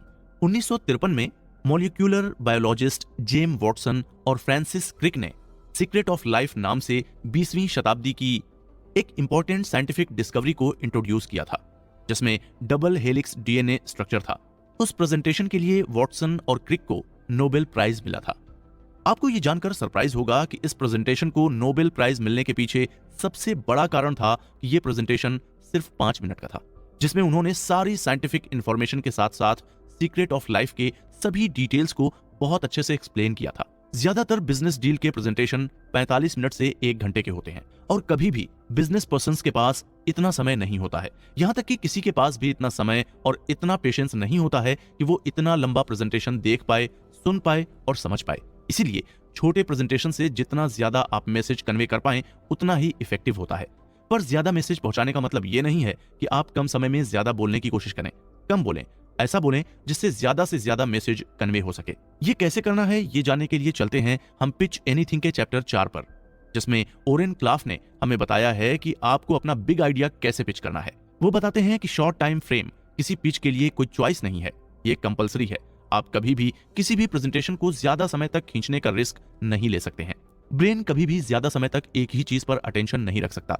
एक समय के बाद उसका अटेंशन डाइवर्ट भी होने लगता है और रिसर्च ने बताया है कि 20 मिनट के बाद ब्रेन बातें भूलने लग जाता है। इसलिए प्रेजेंटेशन ओवर करने से पहले एक बार क्विक रिव्यू कंपलसरी होता है। अगर आप पिच प्रो हैं तो आप अपनी पिच के लिए 20 मिनट में बहुत कुछ कर सकते हैं। जब आप ऐसा कर लेते हैं तो आपके टारगेट को ये शो होता है कि आपके पास स्ट्रॉन्ग आइडिया है, आप बिजी हैं और एक मीटिंग में ज्यादा देर तक आप रह नहीं सकते हैं। प्रेजेंटेशन की डिटेल से मास्टरी होने से ज्यादा आपकी मास्टरी अटेंशन और टाइम पर होना जरूरी है।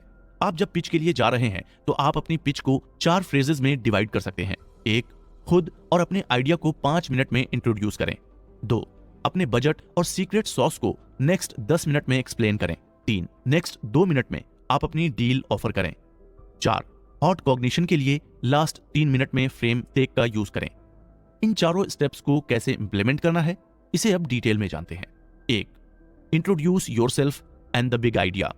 लोगों को अपना बिग आइडिया बताने से पहले आपको उन्हें अपना बैकग्राउंड बताना जरूरी है। याद रखिए, बैकग्राउंड बहुत स्पेसिफिक होना चाहिए। इसमें आप सिर्फ अपनी सक्सेसफुल जर्नी के रिकॉर्ड शेयर करेंगे, उनकी डिटेल्स नहीं बताएंगे। सिर्फ उन्हीं रिकॉर्ड को शेयर करें जिसकी वैल्यू बहुत ज्यादा अच्छी रही है। आपको पूरी जर्नी सुनाने की नीड नहीं है। कुछ बिग प्रोजेक्ट के नाम बताना इनफ है, पर हर प्रोजेक्ट के बारे में आपको नहीं बताना है। रिसर्च में प्रूफ हुआ है कि यदि लोग अपनी अचीवमेंट्स की समरी सुनाते हैं, लोगों को पसंद आती है, परंतु यदि आप सभी अचीवमेंट बताने लगते हैं तो बहुत कम लोगों को पसंद आती है। इसलिए यदि आप एक ग्रेट आइडिया बताएंगे तो वो काफी है, जो कि पूरी तरह से फास्ट, क्लीन और प्रॉब्लम फ्री होनी चाहिए। इसके बारे में बताते समय आपको किसी भी क्वेश्चन, डीप कन्वर्सेशन या एनालिसिस में नहीं उलझना है। आपको लग रहा है कि 2 मिनट में इंट्रोडक्शन बताने में कुछ छूट रहा है या कुछ और प्रोजेक्ट के नाम बताने चाहिए थे, तो डोंट वरी। पिच फिनिश होते ही आपका टारगेट आपसे इस बारे में और डिटेल मांगेगा, तब आप वो डिटेल दे सकते हैं। बट इंट्रोडक्शन में आप ज्यादा टाइम न लें, क्योंकि आपको आगे फ्रेम कंट्रोल करने के लिए ज्यादा टाइम लगेगा। इसलिए आपको बैकग्राउंड में कम पॉइंट में ज्यादा इंप्रेशन क्रिएट करना होगा। आपके इंट्रोडक्शन के बाद यदि आप व्हाई नाउ फ्रेम का उपयोग करते हैं तो आप पिच में फ्रेम कंट्रोल एंजॉय कर सकते हैं। व्हाई नाउ फ्रेम, ये याद रखना जरूरी है कि कोई भी एक ओल्ड डील के लिए अपना टाइम और मनी इन्वेस्ट नहीं करेगा। इसलिए इंट्रोडक्शन के जस्ट बाद आपको व्हाई नाउ फ्रेम क्रिएट करना है, जो आपके टारगेट को बताएगी कि जो आइडिया आप बताने जा रहे हैं वो आज के मार्केट अपॉर्चुनिटी के लिए न्यू इमर्जिंग आइडिया है। टारगेट को ये लगना चाहिए कि ये आइडिया आपने खुद लाइफ से रिकॉग्नाइज करके सीज किया है और अब आप उसका एडवांटेज ले रहे हैं। इस आइडिया के बारे में आपको जितना नॉलेज है उतना किसी और को नहीं है। आपका टारगेट आपसे पूछे कि आपका आइडिया रेलेवेंट और इंपॉर्टेंट क्यों है, आपका आइडिया अभी इंपॉर्टेंट क्यों कंसीडर करना चाहिए। इससे पहले ही आपको व्हाई नाउ फ्रेम को यूज करके उसके क्वेश्चन के सारे आंसर दे देने चाहिए। इससे आपके पॉइंट्स ज्यादा कॉन्टेक्स्ट, मीनिंग और अर्जेंसी वाले होंगे। Strong why now frame create करने के लिए आप 3 मार्केट फोर्स पैटर्न यूज कर सकते हैं, जिसे ट्रेंड कास्टिंग भी कहते हैं। 1, इकोनॉमिक फोर्स, इसमें आपको ब्रीफ देना है कि मार्केट में आपके बिग आइडिया से फाइनेंशियली क्या चेंज आएगा, जैसे क्या कस्टमर पहले से ज्यादा वेल्दी होगा, इंटरेस्ट रेट, इन्फ्लेशन रेट या डॉलर की वैल्यू में इंक्रीज या डिक्रीज होगा। 2, सोशल फोर्स, आपके बिग आइडिया से लोगों के बिहेवियर में क्या चेंज आएगा। फॉर एग्जाम्पल, एनवायरमेंटल कंसर्न के कारण लोग अब ज्यादा इलेक्ट्रिक व्हीकल्स ड्राइव करने लगे हैं। 3, टेक्नोलॉजी फोर्स, टेक्नोलॉजीज में चेंजेस किसी भी बिजनेस मॉडल को पूरी तरह से डिस्ट्रॉय करने की पावर रखते हैं। For example, electronic digital world में चेंजेस बहुत रैपिड होते हैं, परंतु फर्नीचर के मार्केट में चेंजेस बहुत स्लो होते हैं। आपके आइडिया को इन 3 फोर्सेस के सेशन में एक्सप्लेन करने की कोशिश करें। आपके आइडिया की बैक स्टोरी हमेशा टारगेट के लिए इंटरेस्टिंग होती है, इसलिए वो जरूर सुनाएं। इससे आपका आइडिया लेजिटिमाइज होगा। आपके आइडिया की बैक स्टोरी में आपको बताना है कि ये आइडिया आपको कैसे मिला, आज की सिनेरियो में ये आइडिया कैसे फिट होता है। इसे डिस्क्राइब करने के लिए आपको आइडिया कैसे इवॉल्व हुआ, इवोल्यूशन होने के बाद कैसा लग रहा है, वो कैसे वर्क करता है और लोगों का इसके लिए रिस्पॉन्स कैसा है, ये सारी बातें आपको बतानी है। इसके बाद आपको बताना है कि इस आइडिया से अब आपने कौन सी अपॉर्चुनिटी आइडेंटिफाई और कैप्चर की है। बैक स्टोरी सुनाने के लिए आप 3 स्टेप्स यूज कर सकते हैं। 1, सबसे पहले बिजनेस में आए मोस्ट इंपॉर्टेंट चेंजेस एक्सप्लेन करना है। ट्रेंड फोरकास्ट, आपके और टारगेट के मार्केट में हुए इंपॉर्टेंट डेवलपमेंट्स को बताना है। 2, इन डेवलपमेंट के कॉस्ट को, कस्टमर डिमांड पर आए इंपैक्ट को बताइए। 3, एक्सप्लेन करें कि कैसे ये ट्रेंड मार्केट में आपके और आपके टारगेट के लिए न्यू अपॉर्चुनिटीज लेकर आएगा। फॉर एग्जाम्पल, सपोज किसी अपराइट नामक एक प्रोडक्ट के लिए आपको why now frame 3 market forces apply करते हुए क्रिएट करना है। ये प्रोडक्ट जो व्यक्ति अपनी रिस्ट पर पहनकर सोता है उसे वो सही समय पर जगा देती है ताकि वो व्यक्ति रेस्टेड फील करे। इकोनॉमिक फोर्स, इस प्रोडक्ट की मेकिंग कॉस्ट $10 से भी कम होगी और रिटेल प्राइस $69 तक हो सकता है। इस प्राइस को हिट करने के लिए हमने 2 सालों तक वेट किया है। सोशल फोर्स, सोसाइटी में आजकल काफी लोग प्रॉपर स्लीप नहीं ले पाते। रिसर्च में पाया गया है कि ये प्रॉब्लम हर साल 1.8% रेट से इंक्रीज हो रही है। सभी को पता है कि उनकी हेल्थ के लिए अच्छी स्लीप बहुत जरूरी है, इसलिए सोसाइटी के हर लेवल पर यह हॉट टॉपिक है। टेक्नोलॉजी फोर्स, इस डिवाइस में कंट्रोलिंग चिप और सोलेनॉइड का उपयोग किया गया है जो आजकल जितनी छोटी चाहिए उतनी छोटी मैन्युफैक्चर हो जाती है, वो भी कंट्रोल्ड प्राइस में, जिससे कि ये डिवाइस मास मार्केट को कैप्चर करने के लिए कैपेबल है। अब इससे फर्क नहीं पड़ता कि आपका आइडिया क्या है, प्रोजेक्ट या प्रोडक्ट क्या है। 3 मार्केट फोर्स पैटर्न से फ्रेम क्रिएट करके आपके पास एक हिस्ट्री है और लेजिटिमेसी क्रिएट हो चुकी है। वाई नाउ फ्रेम के लिए मोमेंटम क्रिटिकल एलिमेंट है। किसी पर पिचिंग पर टारगेट का क्रोकोडाइल ब्रेन ज्यादा देर तक अटेंशन नहीं रख सकता है। जब कोई मोमेंट होता है तो अटेंशन उसकी तरफ डाइवर्ट होता है। इसीलिए प्रेजेंटेशन में स्टैटिक पिक्चर्स को उपयोग करने की प्लेस पर अपने आइडिया से होने वाले चेंजेस को ओल्ड और न्यू पिक्चर्स में मूवमेंट होते हुए दिखाना होगा। इससे टारगेट का अटेंशन आपके प्रेजेंटेशन पर ज्यादा आएगा। आप चेंज ब्लाइंडनेस का उपयोग भी कर सकते हैं। रिसर्चर्स ने यह बताया है कि यदि आप 2 इमेजेस में मेजर चेंजेस भी करके उन्हें अल्टरनेटिव दिखाएं तो भी हम लोग उसमें डिफरेंट आइडेंटिफाई नहीं कर पाएंगे।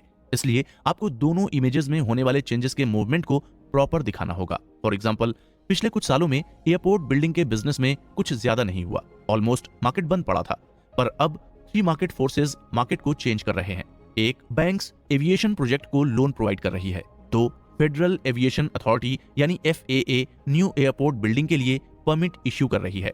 3, हमारे मेन कॉम्पिटिटर्स बिड नहीं कर रहे क्योंकि उनमें कॉन्फ्लिक्ट ऑफ इंटरेस्ट है।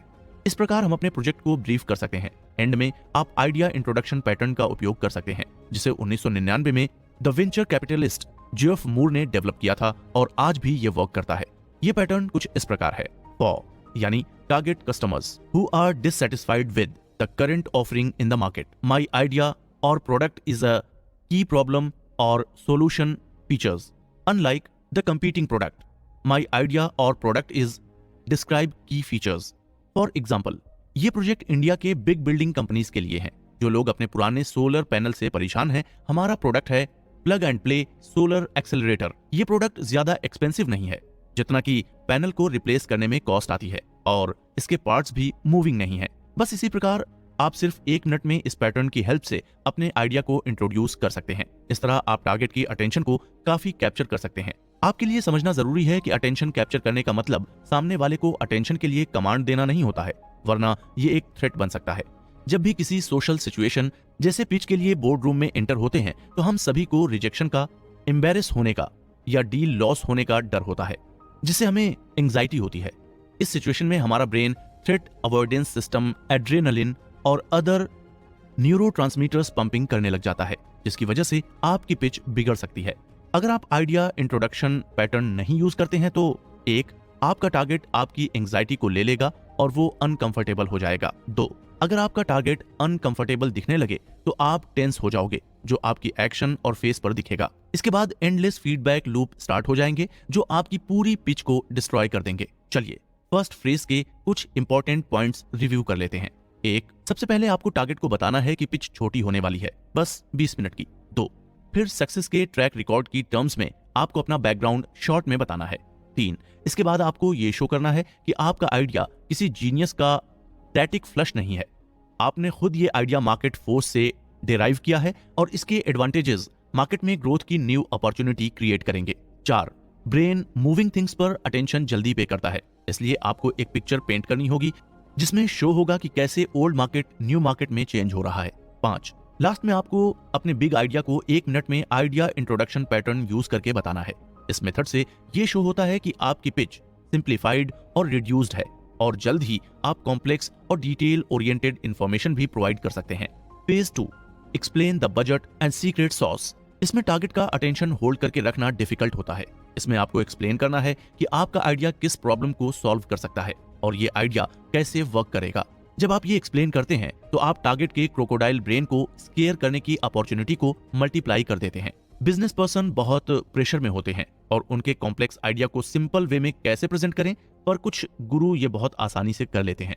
इन मेथड्स में से एक है अपनी इंफॉर्मेशन को समरी करके कॉन्सेप्ट को एग्जीक्यूटिव समरी में प्रेजेंट करें। टारगेट को ये जरूर पसंद आएगी।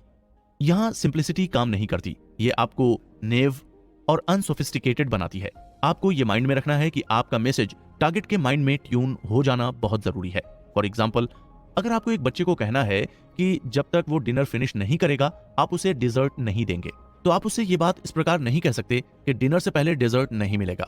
शायद और बड़ा करके कहना पड़ेगा, क्योंकि ये जरूरी है कि आपका मैसेज आपके नियोकॉर्टेक्स ब्रेन से निकलकर टारगेट के क्रोकोडाइल ब्रेन के द्वारा रिसीव किया जाना। इसके बारे में आपको चैप्टर 1 में भी बताया गया था, जिसमें आपको थ्योरी ऑफ माइंड एक्सप्लेन की गई थी। यदि वो आपको समझ में आ गया है तो आप इस फ्रेज को आसानी से इंप्लीमेंट कर सकते हैं। यदि आप लोगों के बीच रिलेशनशिप को डिस्क्राइब करते हैं तो आप काफी डिटेल्स प्रोवाइड कर सकते हैं, क्योंकि ब्रेन कॉम्प्लेक्स ह्यूमन रिलेशनशिप को समझने में बहुत अच्छा है। इस टॉपिक पर राइटर ने अपने 2 बड़े रियलाइजेशंस बताए हैं। एक, इस बात से फर्क नहीं पड़ता कि आपकी इंफॉर्मेशन कितनी है, बस ये जरूरी है कि आप थ्योरी ऑफ माइंड के यूज से मैसेज को कितने अच्छे से टारगेट के माइंड में ट्यून कर सकते हैं। 2, आपको सारे इंपॉर्टेंट स्टफ टारगेट के माइंड में सिर्फ 20 मिनट के अटेंशन लिमिट में फिट करना है। Get their attention. मन तो चंचल बड़ा, पवन से भी तेज बहा। मन, जिसका सीधा रिलेशनशिप अटेंशन से है, जब वही पवन से भी तेज बहता रहता है तो बताओ कैसे आप किसी का अटेंशन ज्यादा समय तक होल्ड करके रख सकते हो ताकि वो आपकी पिच पर पूरा ध्यान लगा सके। पिच के दौरान ऐसा बहुत कुछ होता है जिससे टारगेट का अटेंशन भटकता है। कुछ नहीं तो टारगेट मीटिंग के बाद क्या करना है वो प्लान करने लग जाता है, पर उसका ध्यान आपके आइडिया पर आए ये मुश्किल होता है। आपको उसका अटेंशन अपनी पिच की तरफ होल्ड करके रखना है। अटेंशन ग्रैब कैसे करना है ये जानने से पहले हम समझते हैं कि अटेंशन होता क्या है। रिसर्चर्स ने बताया है कि जब कोई व्यक्ति डिजायर और टेंशन दोनों एक साथ फील करता है तो उसके सामने जो होता है वो उस पर सीरियसली अटेंशन पे करता है। ये 2 न्यूरोट्रांसमीटर्स डोपामाइन और नॉरेपिनेफ्रिन की प्रेजेंस के कारण होता है। डोपामाइन डिजायर क्रिएट करने के लिए रिस्पॉन्सिबल होता है और नॉरेपिनेफ्रिन टेंशन क्रिएट करने के लिए रिस्पॉन्सिबल होता है। यदि इन दोनों को मिला दिया जाए तो बनता है अटेंशन। अगर आप किसी का कंप्लीट अटेंशन चाहते हैं तो आपको ये दोनों न्यूरोट्रांसमीटर्स अपने टारगेट को प्रोवाइड करना होगा। दोनों को ट्रिगर करने का मैकेनिज्म अलग अलग है। ऑफर रिवॉर्ड्स, इससे डिजायर क्रिएट करने के लिए डोपामाइन प्रोवाइड होता है। कुछ भी थिंग टारगेट से दूर करिए, इससे टारगेट के माइंड में टेंशन क्रिएट करने के लिए नॉरेपिनेफ्रिन किक करेगा। दोनों को ट्रिगर करने का पैटर्न लर्न करने के लिए जानते हैं कि कैसे डोपामाइन वर्क करता है। किसी को कुछ चाहिए होता है और यदि वो उसके बारे में कुछ सुनता है या देखता है तो उसका डोपामाइन लेवल राइज हो जाता है। यदि आप किसी को क्यूरियस, ओपन माइंडेड और इंटरेस्टेड देखते हैं तो वो उसके डोपामाइन को मोटिवेट कर रहा है। एक डेमोन्स्ट्रेशन में ये प्रूव किया गया है कि नोवेल इवेंट्स डोपामाइन रिलीज करने में हाईली इफेक्टिव है। ये वर्ल्ड अनप्रेडिक्टेबल फंडामेंटल्स का है। ब्रेन सरप्राइज से स्टिमुलेट होता है। आप नोवेल्टी क्रिएट करने के लिए प्लीजेंट वे में टारगेट की एक्सपेक्टेशन को वॉयलेट कर सकते हैं, इससे डोपामाइन रिलीज होता है। फॉर एग्जाम्पल, एक शॉर्ट प्रोडक्ट डेमो हमेशा नोवेल्टी क्रिएट करता है। कोई नया आइडिया भी नोवेल्टी प्रोवाइड करता है। सभी इंफॉर्मेशन और डेटा ब्रेन के एक पार्ट में कलेक्ट होता है। डोपामाइन ह्यूमन बॉडी को मोटिवेट करता है कि उसे क्या इग्नोर करना है और किन थिंग्स पर एक्ट करना है। डोपामाइन किक एक्सप्लेन करता है कि क्यों इंटेलेक्चुअल लेवल के कुछ लोग इंटरमीडिएट लेवल को एंजॉय करते हैं। कुछ लोग कहते हैं कि जो वो एक्सप्लेन नहीं कर सकते पर एक्सप्लेनेबल है उसके लिए लोग ज्यादा क्यूरियस होते हैं, इसलिए नोवेल्टी पिच के लिए इंपॉर्टेंट है। क्यूरियोसिटी से ब्रेन ज्यादा सीखना सेफ है, ये माना जाता है। और आप क्या जानते हैं से क्या जानना चाहते हैं कि इंफॉर्मेशन गैप को डिराइव करते हैं।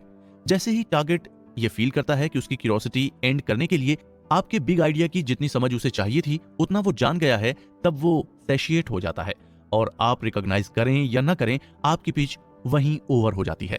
नॉवेल इंफॉर्मेशन में 2 रिस्पॉन्स, रिट्रीट एंड एक्सप्लोरेशन को ट्रिगर करने का पोटेंशियल है। जब पिच से कोई सिग्नल टारगेट को कुछ नया डिस्कवर करने के लिए है तो डोपामाइन रिलीज हो जाएगा। अनएक्सपेक्टेड रिवॉर्ड्स एक्सपेक्टेड रिवॉर्ड से ज्यादा डोपामाइन रिलीज करते हैं, पर यदि टारगेट रिवॉर्ड एक्सपेक्ट करता है और उसे वो नहीं मिलता है तो उसका डोपामाइन लेवल गिर जाता है। यदि आप टारगेट को न्यू इन्फॉर्मेशन प्रोवाइड करना बंद कर देते हैं तो जो आपने डिलीवर किया है वो इन्फॉर्मेशन टारगेट भूलना स्टार्ट कर देता है। इन शॉर्ट, डोपामाइन बिना नॉरेपिनेफ्रिन के अटेंशन ग्रैब करने में सक्सेसफुल नहीं हो सकता। टेंशन, यदि कुछ टेंशन क्रिएट करने वाला नहीं होगा तो टारगेट अटेंशन पे नहीं करेगा। अटेंशन कॉकटेल के दो पार्ट हैं, नॉवेल्टी और टेंशन, जो एक पिच में फीडबैक लूप में 20 मिनट तक साथ में काम करते हैं। कितना भी हार्ड वर्क करो, कुछ भी करो, 20 मिनट बाद साथ में काम करना बंद कर देंगे और अपना बैलेंस खोने लगेंगे। यहाँ पर पिचिंग के लिए 3 टेंशन पैटर्न हैं, लो की, लो इंटेंसिटी पुश और पुल पैटर्न, मीडियम इंटेंसिटी पुश और पुल पैटर्न, हाई इंटेंसिटी पुश और पुल पैटर्न। पुश और पुल में 2 वेज कनेक्शन होता है, जिससे जब यह साइमल्टेनियसली ऑपरेट करते हैं तो इनफ टेंशन इंट्रोड्यूस करके अलर्टनेस क्रिएट करते हैं। अगर आप हमेशा टारगेट को अपनी तरफ पुल करेंगे तो वो कॉशियस एंड एंग्शियस हो जाएगा। कॉन्स्टेंटली किसी को अपनी तरफ पुल करना सेलिंग हार्ड कहलाता है और ये नीडीनेस का सिग्नल है, जो कि पिच के लिए नेगेटिव है। The heart of the pitch, एक बार आपने डिजायर और टेंशन के साथ अटेंशन गेन कर लिया है तो अब आप पिच के हार्ट को डिलीवर करने के लिए रेडी हैं, पर आपको पता है कि ये कॉम्बिनेशन कुछ समय के बाद डिस्ट्रॉय होने वाला है, इसलिए आपके पास समय कम है। सबसे बड़ी प्रॉब्लम यही होती है कि कम समय में क्या क्या बताएं। इसके लिए आपको याद रखना होगा कि चैप्टर 1 में आपको थ्योरी ऑफ माइंड बताई गई है। उसका उपयोग करके आपको high contrast, visual, novel, verified evidence use करते हुए पिच करना है। पिचिंग नंबर्स एंड प्रोजेक्शंस, किसी भी कंपनी प्रोजेक्ट के लिए जब किसी स्टार्टअप से कुछ बेसिक क्वेश्चन किए जाएं, जैसे तुम्हारी कंपनी कितनी स्ट्रांग है, यदि तुम्हारा प्लान वर्क नहीं करा तो क्या तुम्हारे पास फ्यू बैड क्वार्टर्स के लिए कैश है, तुम्हें पता है कि अच्छे से बजट कैसे बनाए जाते हैं। सभी वेल एक्सपीरियंस्ड बायर्स और इन्वेस्टर्स जानते हैं कि आप इन क्वेश्चंस के आंसर्स में 2 चीजें करने वाले हैं। आप कहेंगे कि आपका बजट कंजर्वेटिव है, आप एब्सर्डली एग्रेसिव और ऑप्टिमिस्टिक प्लान प्रिपेयर कर रहे हैं। स्टार्टअप और ग्रोइंग कंपनी के लिए अनरियलिस्टिक बजट और मिसकैलकुलेटेड कॉस्ट सबसे बड़ा खतरा है। अपनी बजट स्किल्स डिमॉन्स्ट्रेट करने पर फोकस करें, जो कि सबसे ज्यादा डिफिकल्ट होता है और इसके लिए एग्जीक्यूटिव टैलेंट की नीड होती है। कंपटीशन, आपका बिग आइडिया किसके साथ कॉम्पिटिट करता है? ये एक वैलिड क्वेश्चन है जिसे आपको इग्नोर बिल्कुल भी नहीं करना है। आपके आइडिया की सक्सेस इसी बात पर बेस्ड है कि आपकी डील किस इंडस्ट्री में है और कंपटीशन कितना है। कोई भी कंपटीशन को एडिक्वेट टर्म में डिस्क्राइब नहीं कर सकता है, परंतु पिच में करना पड़ेगा। कंपटीशन के 2 मेजर एलिमेंट्स हैं। किसी नए कॉम्पिटिटर का गेम में जंप करना कितना आसान है, कस्टमर्स के लिए एक प्रोडक्ट के दूसरे पर जंप करना कितना आसान है। सीक्रेट सॉस, मार्केट में आइडिया आते जाते रहते हैं। ये इंप्रेशन अवॉइड करने के लिए आपको ये शो करना होगा कि आपके आइडिया के कोऑपरेटिव एडवांटेज क्या हैं। किसी और आइडिया से अलग आपके आइडिया में जो अनफेयर एडवांटेज होता है उसे ही सीक्रेट सॉस कहते हैं। मींस ऐसा कुछ एडवांटेज जो सिर्फ आपके आइडिया से मिल सकता है और किसी आइडिया से नहीं। आपके बिग आइडिया की फंडामेंटल वर्किंग बताने के लिए 10 मिनट से ज्यादा समय मत लेना, क्योंकि आपको लास्ट 5 मिनट डील ऑफर करने और फ्रेम स्टैक करने के लिए चाहिए। Phase 3, offer the deal. Phase 3 में आपको एक ही काम करना है और वो बहुत अच्छे से करना है।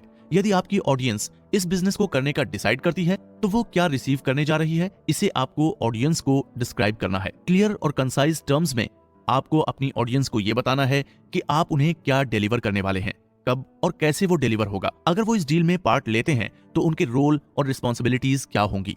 डिटेल में मत बताइए, समरी के रूप में फैक्ट प्रोवाइड करना चाहिए। आप क्या करने वाले हैं, इसका डिसीजन आपको पता चलने से बहुत पहले आपके दिमाग को पता चल जाता है। हम अक्सर वही काम करते हैं जो हम पहले से ही डिसाइड कर चुके होते हैं कि हमें क्या पसंद है और क्या नहीं। हम उन्हीं लोगों से मिलते हैं जिनसे हम मिलना चाहते हैं। हमारा ब्रेन सोचता है, उसी को हम एक्ट करते हैं।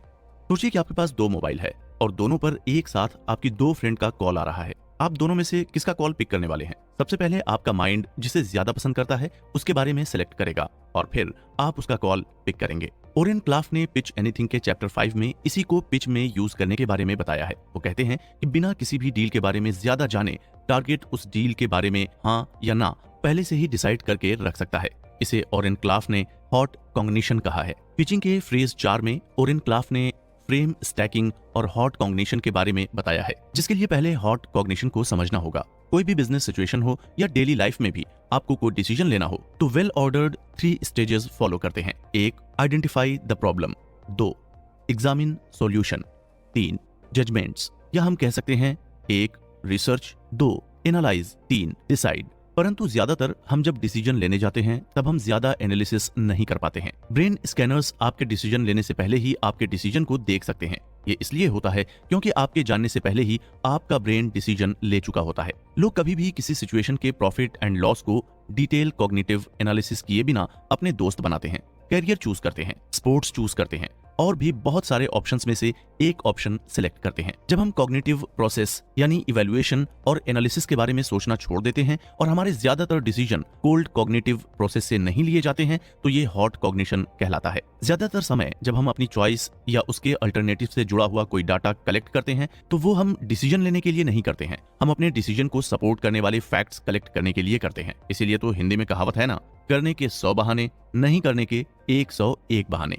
मीन्स क्या करना है क्या नहीं करना है वो आप डिसाइड करते हो और फिर उसके अकॉर्डिंग आपके पास अपने डिसीजन के सपोर्ट में ढेरों रीजंस होते हैं। सिम्बाल्टा, जिन्होंने सोरोस और फाइनेंशियल डिसीजन मेकिंग की पढ़ाई की है, उन्होंने लिखा है कि ह्यूमन बीइंग की सोच सबटल बॉडीली टेंशन द्वारा कॉन्स्टेंटली गाइड की जाती है। ट्रेडर्स को मार्केट प्रॉब्लम एनालिसिस करने के लिए ये लर्न करना जरूरी है बॉडीली टेंशन कैसे आइसोलेट और आइडेंटिफाई किया जाए। ब्रूनर के अकॉर्डिंग कॉग्निटिव फंक्शनिंग और थॉट्स के 2 मोड होते हैं और प्रत्येक मोड ऑर्डरिंग और कंस्ट्रक्टिव रियलिटी प्रोवाइड करता है। पैराडिग्मेटिक मोड कंस्ट्रक्टिव रियलिटी का एक मोड है जिसमें टारगेट आपकी पिच में से कंटेंट लेता है और फिर उसे एनालिसिस करता है। ये analysis reasoned analysis, logical proof and empirical observations के बेसिस पर किया जाता है। कहने का मतलब ये है कि जब भी आप पिच में जो भी कर रहे हैं वो सब एनालाइज किया जाएगा। इसीलिए आपको ये कोशिश करनी है कि आप अपनी ऑडियंस को पैराडिग्मेटिक मोड में ना आने दें। अगर आपका टारगेट इस मोड में आ गया है तो आपके जितने भी क्रिएटिव कॉन्सेप्ट, फ्यूचर प्रोजेक्ट्स और ह्यूमन इन्फ्लुएंसेस हैं सभी इग्नोर कर दिए जाएंगे और हार्ड फैक्ट्स काउंट किए जाएंगे। टारगेट को आप इससे जितना दूर रख पाएंगे उतना अच्छा होगा और इसी के लिए आपको हॉट कॉग्निशन क्रिएट करना जरूरी है। हॉट कॉग्निशन क्रिएट करने के लिए स्टैकिंग फ्रेम्स यूज की जाती है, जिसे समझाने के लिए ओरेन क्लाफ ने अपने एक पर्सनल एक्सपीरियंस शेयर किया है जिसमें उन्होंने 4 स्टैक फ्रेम बनाना सीखा था। ओरेन बताते हैं कि उनके काम में उनके पार्टनर से उनके डिफॉल्टेड डेब्ट्स खरीदना इन्वॉल्व होता था, खासतौर पर हाई रिस्क डेब्ट। ये बहुत हार्ड नॉक्स गेम होता है जिसमें या तो आप बहुत अच्छा अर्न करते हो या फिर आप क्रश हो जाते हो। 2008 में मार्केट में फ्री फॉल स्ट्रीमिंग हुआ था जिसका इम्पैक्ट 2009 मार्च में बहुत ज्यादा देखने को मिला। ये बुरा है, सब जानते थे, पर कितना बुरा होने वाला है ये उस समय कोई नहीं जानता। मार्केट इतना ज्यादा क्रम्ब कर रहा था कि सभी अपने टॉक्सिक एसेट्स सेल कर रहे थे। उसी समय ओरेन एक लार्जेस्ट मनी सेंटर बैंक में डील कर रहे थे। उस समय डील के लिए एक अलग पॉइंट ऑफ व्यू की जरूरत थी, इसीलिए ओरेन ने अपने कलीग माइक को बुलाया। ऐसी डील्स में बहुत एक्सपीरियंस था और सेकेंड ओपिनियन हमेशा ही अच्छा होता है। ओरेन बताते हैं, वेंसडे नाइट में बैंक से ओरेन को बार बार कॉल आ रहे थे। 5th कॉल के बाद ओरेन का crocodile brain threat alert signal देने लगा। ओरेन सोचने लगे, बैंक $300 बिलियन इतनी हार्डली मुझ पर कोट क्यों करना चाहती है? उन्हें मार्केट में मुझसे बेटर बायर मिल सकते हैं। ओरेन ने कॉल पिक किया तो सेलर ने कहा, ओरेन हमने तुम्हारी डील को देखा है, हम जानते हैं कि तुम भी डील क्लोज कर सकते हो। मैं तुम्हें अपने सीनियर डीलर से मिलाना चाहता हूं जिसका नाम है जॉन किंकैड। सेलर ने कहा, वो तुम्हारी तरह ही है, तुम्हें उसके साथ डील करना अच्छा लगेगा, वो तुम्हें बिग डील दे सकता है जो मेरी डेस्क पर पॉसिबल नहीं है। ओरेन बताते हैं, ये हॉट कॉग्निशन एक था, इंट्रीग। मैं उस सीनियर डीलर से मिलना चाहता था और उस बिगर डील को जानना चाहता था। फिर बैंक ट्रेडर ने कंटिन्यू किया, तुम जानते हो अभी मार्केट कैसा है, फ्रेंच, इंग्लिश और साउथ अफ्रीकन इस डील के लिए मुझसे बेग कर रहे हैं, परंतु अगर तुम हार्ड वर्क करते हो और कोई फनी रिट्रेड गेम नहीं खेलते हो तो ये डील तुम्हारी हो सकती है। ओरेन बताते हैं, ये हॉट कॉग्निशन 2 था, प्राइसिंग। ओरेन बायर थे, इसलिए वो चाहते थे कि ओरेन खुद को प्रूव करें। ओरेन भी उन्हें इंप्रेस करना चाहते थे ताकि वो डील को अपनी तरह से अर्न कर सकें। टेलर ने कंटिन्यू किया, मैं तुम्हें नेक्स्ट वीक तक का समय देता हूँ, परंतु मार्केट मुझे ऐसा करने नहीं देगा, इसीलिए तुम फ्राइडे तक अपना डिसीजन ले लो। अगर तुम्हारा डिसीजन नो होगा तो भी मुझे कोई प्रॉब्लम नहीं है, तुम पर किसी भी तरह का कोई प्रेशर नहीं है, परंतु फ्राइडे डिसीजन डे होगा। ओरेन बताते हैं, ये हॉट कॉग्निशन 3 था, टाइम फ्रेम। ये एक डिसीजन लेने के लिए इनफ टाइम था, किसी भी तरह का टाइम प्रेशर नहीं था। फिर एट लास्ट डिसीजन भी ओरेन को ही लेना था। सेलर ने कंटिन्यू किया, मुझे तुम्हें ये बताने की जरूरत नहीं है कि हमने इस साल $150 बिलियन की ट्रेड बिना SEC यानी सिक्योरिटीज एंड एक्सचेंज कमीशन के सैंक्शन की है। हमने तुम्हें एक फेयर प्राइस ही दिया है, अब डिसीजन तुम्हारा है। ओरेन बताते हैं, ये हॉट कॉग्निशन 4 था, मोरल अथॉरिटी। ओरेन ने सोचा कि मुझे रूल्स पता है और मैं डील सही से कर सकता हूँ। ओरेन को शुरू से आखिर तक कहीं भी ऐसा नहीं लगा कि सेलर उन्हें कुछ सेल करने की कोशिश कर रहा है, परंतु उन्होंने फ्रेम्स बहुत अच्छे से स्टैक की थी। ओरेन इंट्रीग हुए, फिर सेलर को इंप्रेस करने के लिए रेडी थे। टाइट टाइम फ्रेम में फंस गए थे और प्रेशर भी फील नहीं कर रहे थे। साथ ही वो अपनी मॉरल वैल्यूज भी प्रूफ करने की कोशिश कर रहे थे। वो एक पपेट की तरह फील कर रहे थे। नेक्स्ट डे ओरेन ने वॉल स्ट्रीट ट्रेडर्स को कॉल किया और कहा, मुझे डॉक्स भेजो, मैं डील कर रहा हूँ। ये पिच ओरेन पर और माइक पर दोनों पर काम कर गई। ओरेन ने core frame hot cognition stack इसी डील से सीखी थी। आज ये स्टैक बहुत सारी पिचेस में काम आता है। डिटेल में समझते हैं। Hot cognition 1, the intrigue frame. Chapter 2 में हम पहले ही बात कर चुके हैं कि इंट्रीग फ्रेम क्या होती है और ये कैसे वर्क करती है। इसका पर्पस टारगेट के क्रोकोडाइल ब्रेन में डोपामाइन डंप करके डिजायर बिल्ड करना होता है। जब आपको लगे कि आपकी ऑडियंस बोर हो रही है या आपकी फ्रेम पर टारगेट का कंट्रोल हो रहा है, तो आप कोई स्टोरी नरेट करके इंट्रीग फ्रेम क्रिएट कर सकते हैं। स्टोरी में यदि इंटरेस्टिंग और स्लाइटली इसेंट्रिक कैरेक्टर होता है तो लोग उसे सुनने में ज्यादा इंटरेस्ट लेते हैं। इसके अलावा आप स्टोरी में नैरेटिव पैटर्न यूज करके भी इंट्रीग फ्रेम क्रिएट कर सकते हैं। Narrative pattern for building an intrigue frame. Put a man in the jungle, have beasts attack on him, will he get to safety. ये 3 पॉइंट्स हैं। यदि आप अपनी स्टोरी में यूज करते हैं तो आपकी स्टोरी ऑडियंस का अटेंशन ग्रैब करने में कामयाब होगी। आपको सबसे पहले एक कैरेक्टर को किसी डिफिकल्ट सिचुएशन में बताना है, फिर वहां उसे क्या क्या प्रॉब्लम फेस करनी पड़ रही है ये बताना है, फिर लास्ट में बताना है कि वो प्रॉब्लम सॉल्व हुई कि नहीं और कैसे सॉल्व हुई। For example, put a man in jungle. मैं कुछ सालों पहले $18 मिलियन की डील कर रहा था, जिसके लिए मुझे इन्वेस्टर से $6.4 मिलियन की फंडिंग मिलने वाली थी। 10 दिन हो गए पर मेरे अकाउंट में मनी नहीं आ पाया था और डील क्लोज होने में सिर्फ 72 घंटे और बाकी थे। The beasts attack. इन्वेस्टर्स में से एक जेफ जैकब्स अवोल चले गए। बैंक ने उनकी सिग्नेचर के बिना पैसे देने से मना कर दिया। मैं डील क्लोज नहीं कर सकता था। वो फ्राइडे की दोपहर थी। डील पूरे खतरे में थी। मैंने पूरा वीकेंड सॉल्यूशन ढूंढने में बिताया पर मुझे कोई सॉल्यूशन नहीं दिखा। मेरे पास 8 घंटे से भी कम समय बचा था। मेरा फोन बज रहा था जिस पर बाकी के इन्वेस्टमेंट्स, बैंक, सेलर्स, पार्टनर्स सबके कॉल आ रहे थे और सभी पहले से भी ज्यादा मुझ पर चिढ़ रहे थे। Will he get out the jungle.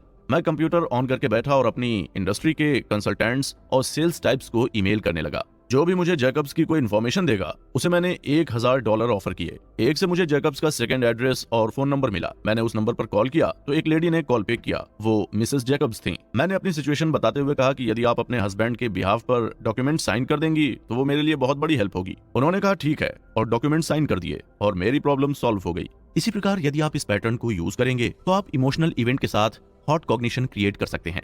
Hot cognition 2, the price frame. Oren Klaff ने बुक के चैप्टर 2 में प्राइसिंग फ्रेम के बारे में बता दिया था।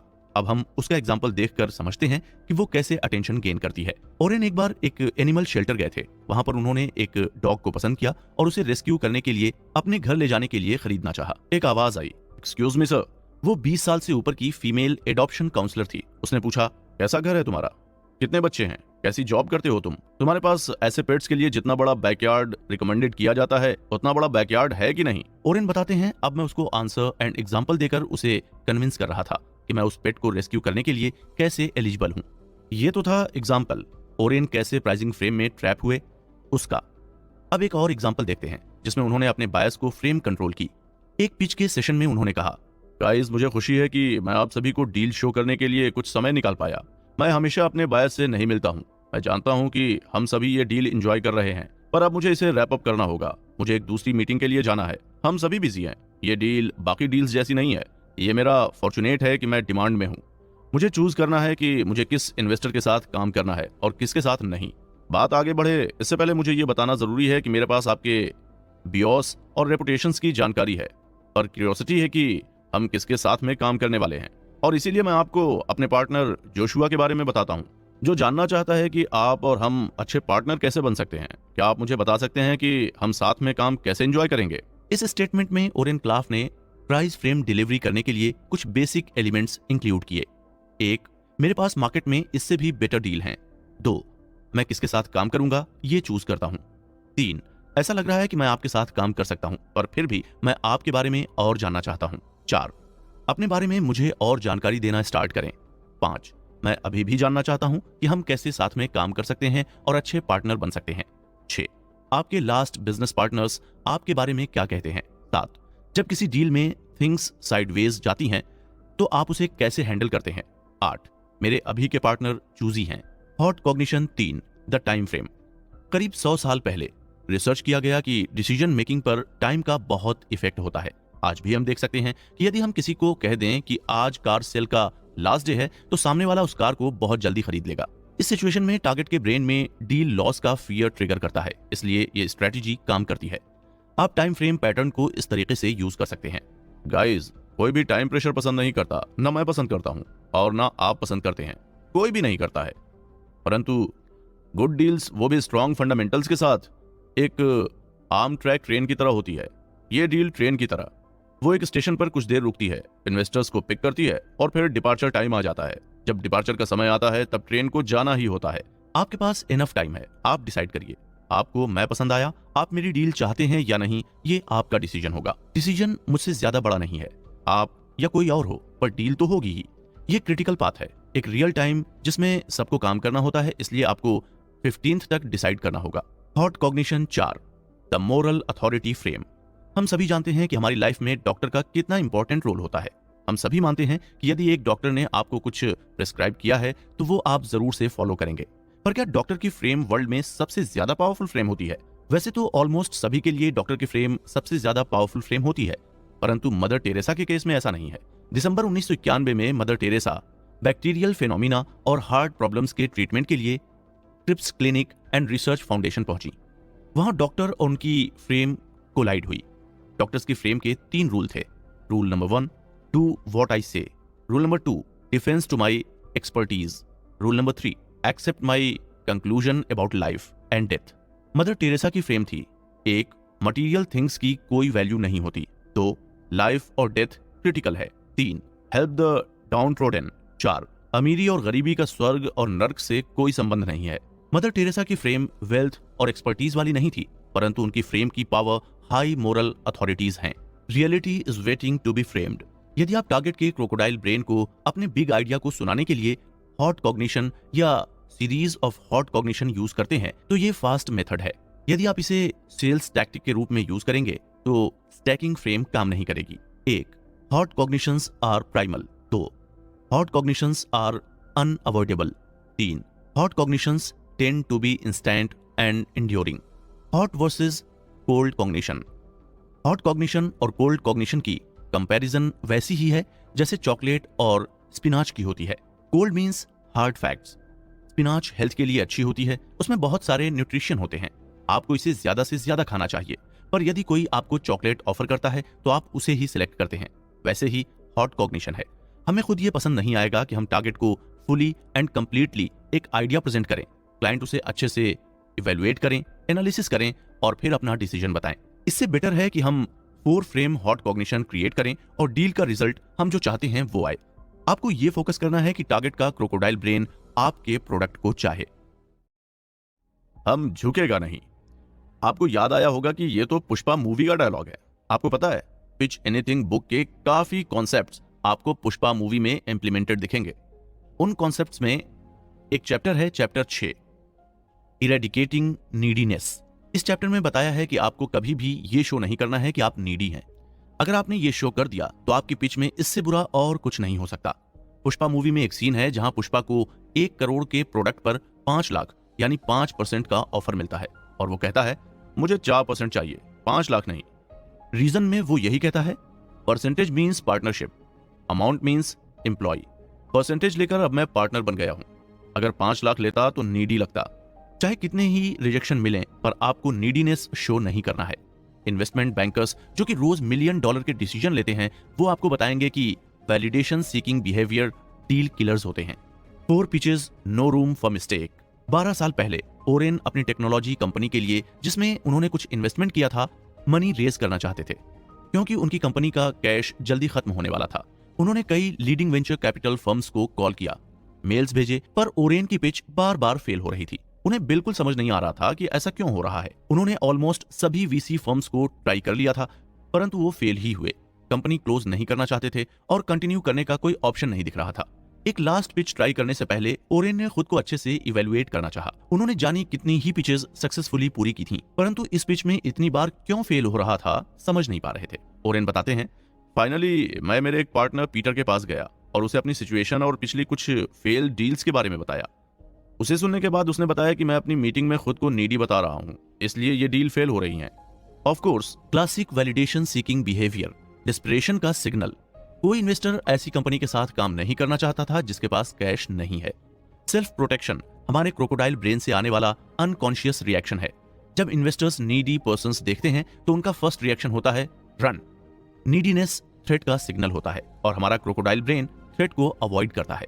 ओरेन अपनी टेक्नोलॉजी कंपनी के लिए फंड रेज करने के लिए एक वीसी के साथ पिच कर रहे थे। पिच कंप्लीट होने के बाद लास्ट के 2 मिनट का टाइम बचा था, जो बहुत ही डेंजरस बीटा ट्रैप होता है और थिंग्स स्क्रू अप करने का भी इजीएस्ट टाइम होता है।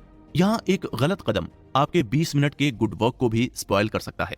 ओरियन एंग्शियस और नीडी हो गए। उन्होंने एक्सप्लेन कर दिया कि उन्हें कंपनी से बहुत सारा पैसा चाहिए और वो भी जल्दी।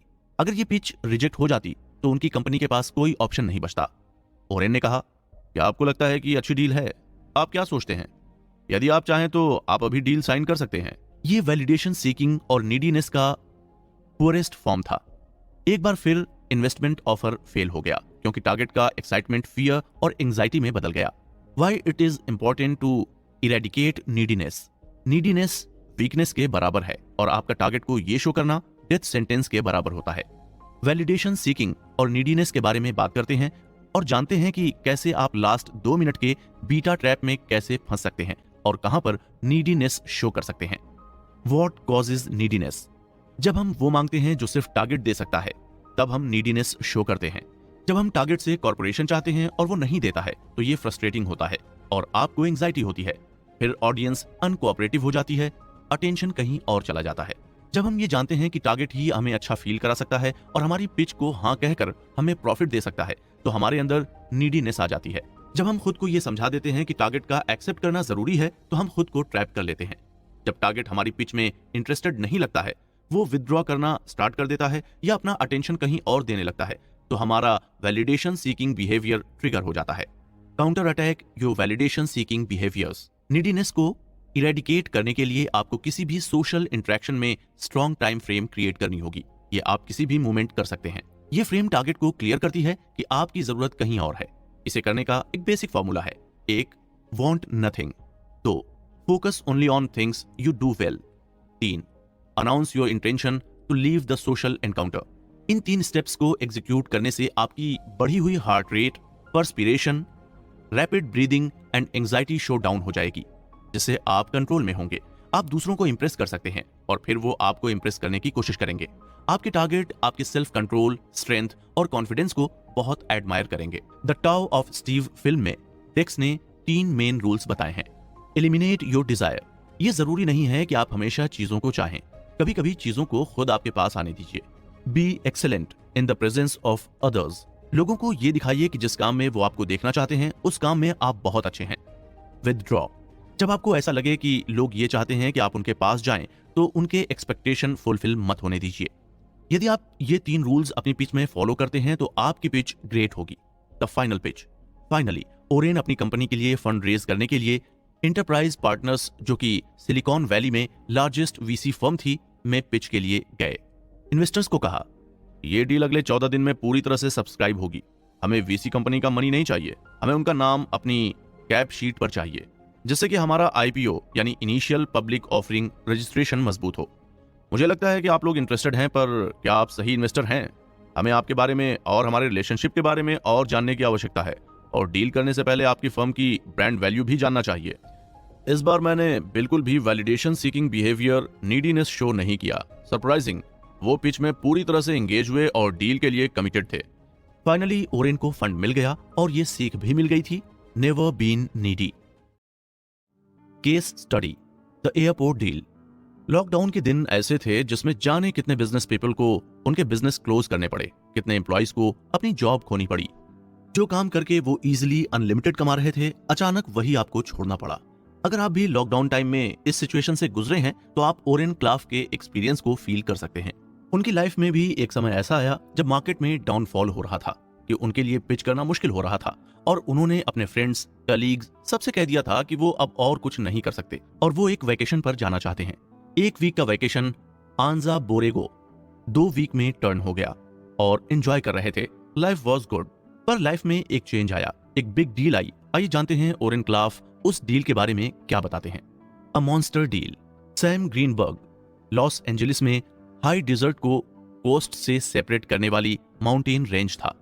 वो अपने ऑफिस में बैठे फ्रस्ट्रेट होकर ये सोच रहा था कि वो ओरेन से कैसे मिल सकता है। ओरेन ने अपना मोबाइल स्विच ऑफ कर रखा था, ईमेल का ऑटो रिस्पॉन्डर ऑन करके रखा था और ओरेन ऐसी जगह रह रहे थे जिसके बारे में कोई नहीं जानता था, पूरी तरह से अनरीचेबल था। ग्रीनबर्ग के पास एक बड़ी डील थी, 10 फिगर्स यानी $1 बिलियन। वो चाहता था कि ये डील ओरेन करे, जैसे इकोनॉमी कोलैप्स से पहले किया करता था। उसने ओरेन को किसी तरह से ढूंढकर वहां पहुंच गया और होटल में लॉग इन किया। ओरेन को कॉल पर हंसी आ रही थी। डील मार्केट में सिर्फ एक डील के लिए अपना रिटायरमेंट कैंसिल कर दूं? नो वे। ग्रीनबर्ग ने ओरेन को कन्विंस करने के लिए बहुत कोशिश करी। क्लियर नीडीनेस फील कर सकते थे, परंतु उन्हें क्लियरली मना नहीं किया जा सकता था। इसलिए थोड़ा सोचने के बाद ओरेन इस डील के लिए मान गए। ओरेन का फोकस एक यूनिक थीम स्टोरी लाइन पर था, जिसमें ह्यूमन ड्रामा कंपाइल करने वाले थे। Anatomy of a pitch. 2 महीने की मेहनत की, पर फिर भी नीडीनेस शो नहीं करना था। इसलिए ओरेन ने नीडीनेस इरेडिकेट करने के लिए 3 रूल्स फॉलो किए। Eliminate your desire. यह जरूरी नहीं है कि आप हमेशा चीजों को चाहें, कभी कभी चीजों को खुद आपके पास आने दीजिए। Be excellent in the presence of others. लोगों को यह दिखाइए कि जिस काम में वो आपको देखना चाहते हैं, उस काम में आप बहुत अच्छे हैं। विथड्रॉ। जब आपको ऐसा लगे कि लोग ये चाहते हैं कि आप उनके पास आएं, तो उनके एक्सपेक्टेशंस फुल मत होने दीजिए। ओरेन जानते थे कि ये एक सिंपल गेम होने वाला है, जिसमें 4 पिच फ्रेजेस होंगे।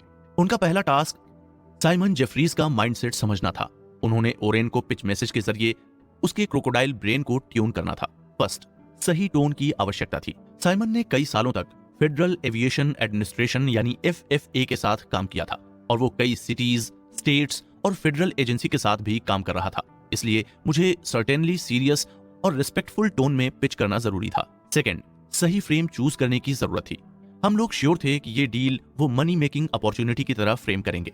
हमेशा इसी तरह करते हैं। साइमन एक ऐसी कंपनी का हेड था जो साउदर्न कैलिफोर्निया में एक हिस्टोरिकली सिग्निफिकेंट एयरपोर्ट रनवे को रीडेवलप करने जा रहा था। ये लैंड 1920 से खाली था, तो इस डील में मनी तो मैटर नहीं करता था। इसमें कुछ ऐसा बड़ा था जो किसी ह्यूमन को अल्फा सोशल सिचुएशन में आने की डिजायर क्रिएट कर सकता था। ये डील पूरी तरह से लीगेसी की थी। थर्ड, स्लेज हैमर के साथ हॉट कॉग्निशन प्रोड्यूस हो, ऐसा कुछ करना था। जेफरीज और उसकी कमेटी एविएशन बिजनेस से बहुत ज्यादा इन्वॉल्व थी। कमेटी में 2 मेंबर खुद पायलट्स थे। जब आप किसी ऐसे व्यक्ति के सामने प्रेजेंटेशन पिच कर रहे हो जिन्हें jet, aircraft, hot button press करना बहुत पसंद हो, तो पिच बहुत इजी हो जाती है। बस उन्हें बहुत सारे जेट्स के विजुअल्स दिखाने होते हैं।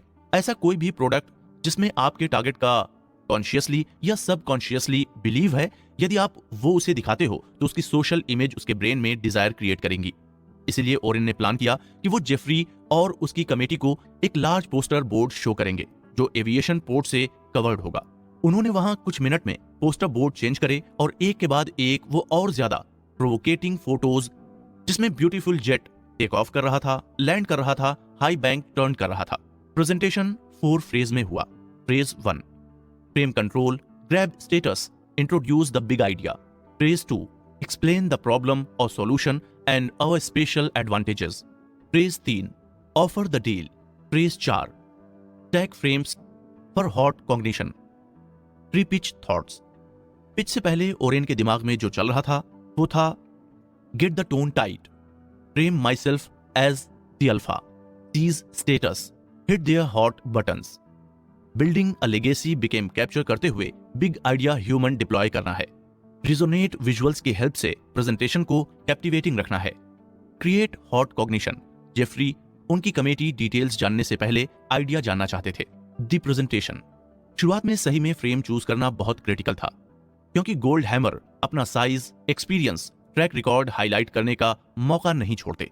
इसीलिए ऐसी फ्रेम चूज करना था जो उनकी फ्रेंड को मिनिमाइज कर दे और सभी का अटेंशन हमारी तरफ कर दे। इसीलिए ओरेन ने बेस्ट आइडिया फ्रेम चूज की। ओरेन ने नोरेपिनेफ्रिन इंजेक्ट करके थोड़ा सा टेंशन भी क्रैंक अप किया। अब नेक्स्ट टास्क था कंपटीशन को रिफ्रेम करना। ओरेन ने उन्हें एक्सप्लेन किया कि उनकी एनालिसिस के अकॉर्डिंग मार्केट कैसे मूव करेगा।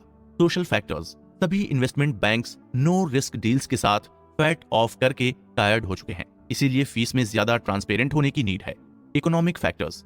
जहां पर डील में ट्रांसपेरेंसी है, बैंक्स और कंसल्टेंट्स इन्वेस्टर्स के साथ रिस्क लेने के लिए तैयार है, वहां मार्केट में इन्वेस्टर मनी का ग्लट है। लास्ट क्वार्टर में $5 बिलियन से भी ज्यादा था। Technology factor. यदि हम बिल्डिंग इको फ्रेंडली बनाते हैं और LEED सर्टिफाइड कराते हैं, तो मैं जानता हूं कि गवर्नमेंट एजेंसी हमें 10% टैक्स में रिड्यूस कर देगी। इस तरह से 3 मार्केट फोर्स पैटर्न यूज किया। ओरेन ने अपना classical big idea introduction pattern use किया, जिसमें ब्रेन और डिसीजन मेकिंग के 3 बेसिक ट्रुथ्स हैं। हम क्या चाहते हैं, डिसीजन कभी भी कॉन्शियस नहीं होता है। सोशल रिवॉर्ड्स हीरोपंती की अपॉर्चुनिटी होती है, न कि मनी मेकिंग की। आप टारगेट के ब्रेन में डोपामाइन इंजेक्ट करने के लिए 3 आइडियाज यूज कर सकते हैं। 1 सोशल रिवॉर्ड, 2 हीरो बनाना, 3 मनी मेकिंग। और इस प्रकार ग्रीनबर्ग की टीम ने ये डील सक्सेसफुली पिच कर ली। सबका अपना अपना नजरिया होता है, हर व्यक्ति अपना अपना नजरिया रखता है। एक ही प्रॉब्लम को देखने का सबका अलग अलग तरीका होता है। कोई किसी प्रॉब्लम को देखकर सिर्फ डर जाता है, तो कोई उसके सॉल्यूशन के बारे में सोचता है, तो कोई उसे सॉल्व ही करने लग जाता है। चैप्टर 8 में ओरेन क्लाफ ने फ्रेम कंट्रोल को डील के किस एंगल को आप रिप्रेजेंट करना चाहते हैं वो कंट्रोल करना बताया है। अगर आप फ्रेम सही तरीके से डील में इंक्रीमेंट कर सकते हैं तो आप पिच कंट्रोल कर सकते हैं। सोशल डायनेमिक्स के 2 प्रिंसिपल साइड्स जो ओरेन क्लाफ ने चैप्टर 1 में बताए हैं। स्ट्रक्चर, अपने आइडिया को टारगेट के क्रोकोडाइल ब्रेन में इस तरह पहुंचाइए कि वो हॉट कॉग्निशन जनरेट करे। प्रोसीजर, अपनी अपोजिंग फ्रेम पर हमेशा नजर रखिए और जैसे ही फ्रेम कोलाइजन हो, खुद की फ्रेम को स्ट्रॉन्ग करके फ्रेम कंट्रोल एक्सेस करिए। इस चैप्टर में उन्होंने एक तीसरा एलिमेंट इंट्रोड्यूस किया है, humour and having fun. Successful frame control करने के लिए, अल्फा स्टेटस सीज करने के लिए और सोशल डायनेमिक्स के लिए ये एलिमेंट बहुत जरूरी है। अगर आपको किसी फ्रेम को कंट्रोल करने के लिए टेंशन क्रिएट करने की भी आवश्यकता है तो वो भी आपको फनी वे में करना होगा। जितना ज्यादा आप इन फ्रेम्स की प्रैक्टिस करते हैं उतनी ही ज्यादा आप मार्टरी ले जाते हैं। इस बुक में आपको कई कॉन्सेप्ट्स और मेथड्स मिलेंगे जो आपको गाइड करेंगे, पर जब तक आप इसकी प्रैक्टिस नहीं करेंगे तब तक स्किल्स नहीं आएंगी। यदि आपको सोशल डायनेमिक्स को मैनेज करना सीखना है तो आपको ये कलीग्स या किसी ग्रुप में इन्हें अप्लाई करके ही सीखना होगा। लर्निंग के मेथड में स्टेप्स हैं। 1 बीटा ट्रैप को रिकॉग्नाइज करना और उसको कैसे हैंडल करना है ये लर्न करें। जो भी आपके बिहेवियर को कंट्रोल कर रहा है उसे आइडेंटिफाई करिए और उसके साथ आगे बढ़ने का तरीका जानने की कोशिश करिए। बीटा ट्रैप में काम करना है, इसके लिए स्टेप लीजिए। शुरू में आपको अनकंफर्टेबल फील होगा, पर बाद में आप वर्क प्लेस पर बीटा ट्रैप अवॉइडेंस सीख जाएंगे। अपने अपोजिंग की सोशल फ्रेम आइडेंटिफाई करिए। आपको डिस्कशन से फ्रेम पहचानना आना चाहिए। सेफ टारगेट के साथ फ्रेम कंसाइल इनिशिएट करना शुरू करें। सोशल फ्रेम को कंट्रोल करने के लिए थोड़ा डिनायल और डिफेंस का एक्ट कीजिए, जिससे कॉन्फ्लिक्ट और टेंशन क्रिएट हो। फ्रेम कंट्रोल फन टास्क है, उसमें किसी भी प्रकार का फोर्स नहीं किया जा सकता है। यदि आपने किसी प्रकार फोर्स अप्लाई करने की कोशिश की है तो कोई ना कोई प्रॉब्लम क्रिएट हो सकती है, पर यदि आप थोड़ा सा ह्यूमर और पॉजिटिव रिस्पॉन्स यूज करते हैं तो इसे इजीली फिक्स कर सकते हैं। फ्रेम मास्टर्स के साथ काम करना शुरू कर दीजिए, उनसे आपको बहुत कुछ नया सीखने को मिलेगा और आपकी स्किल्स और डेवलप होंगी। अगर आप ये स्टेप्स फॉलो करके फ्रेम कंट्रोल करना सीख जाते हैं तो पिच और फ्रेम कंट्रोल करना आपके लिए आसानी का काम हो जाएगा। आप लोगों के साथ पिच सक्सेसफुली करके एक गुड फाइनेंशियल लाइफ एंजॉय करेंगे। पिच हमेशा के लिए एक फन गेम की तरह होगी, जिसमें आप हमेशा एंजॉय करेंगे और उस एंजॉयमेंट में यानी गेम में जीतने के बाद आपको रिवॉर्ड के रूप में एक बड़ी डील मिलेगी। मींस खेल खेल में कमा सकते हैं आप करोड़ों। वीडियो को अंत तक देखने के लिए बहुत बहुत धन्यवाद। अपना बहुमूल्य फीडबैक कमेंट बॉक्स में जरूर शेयर करें।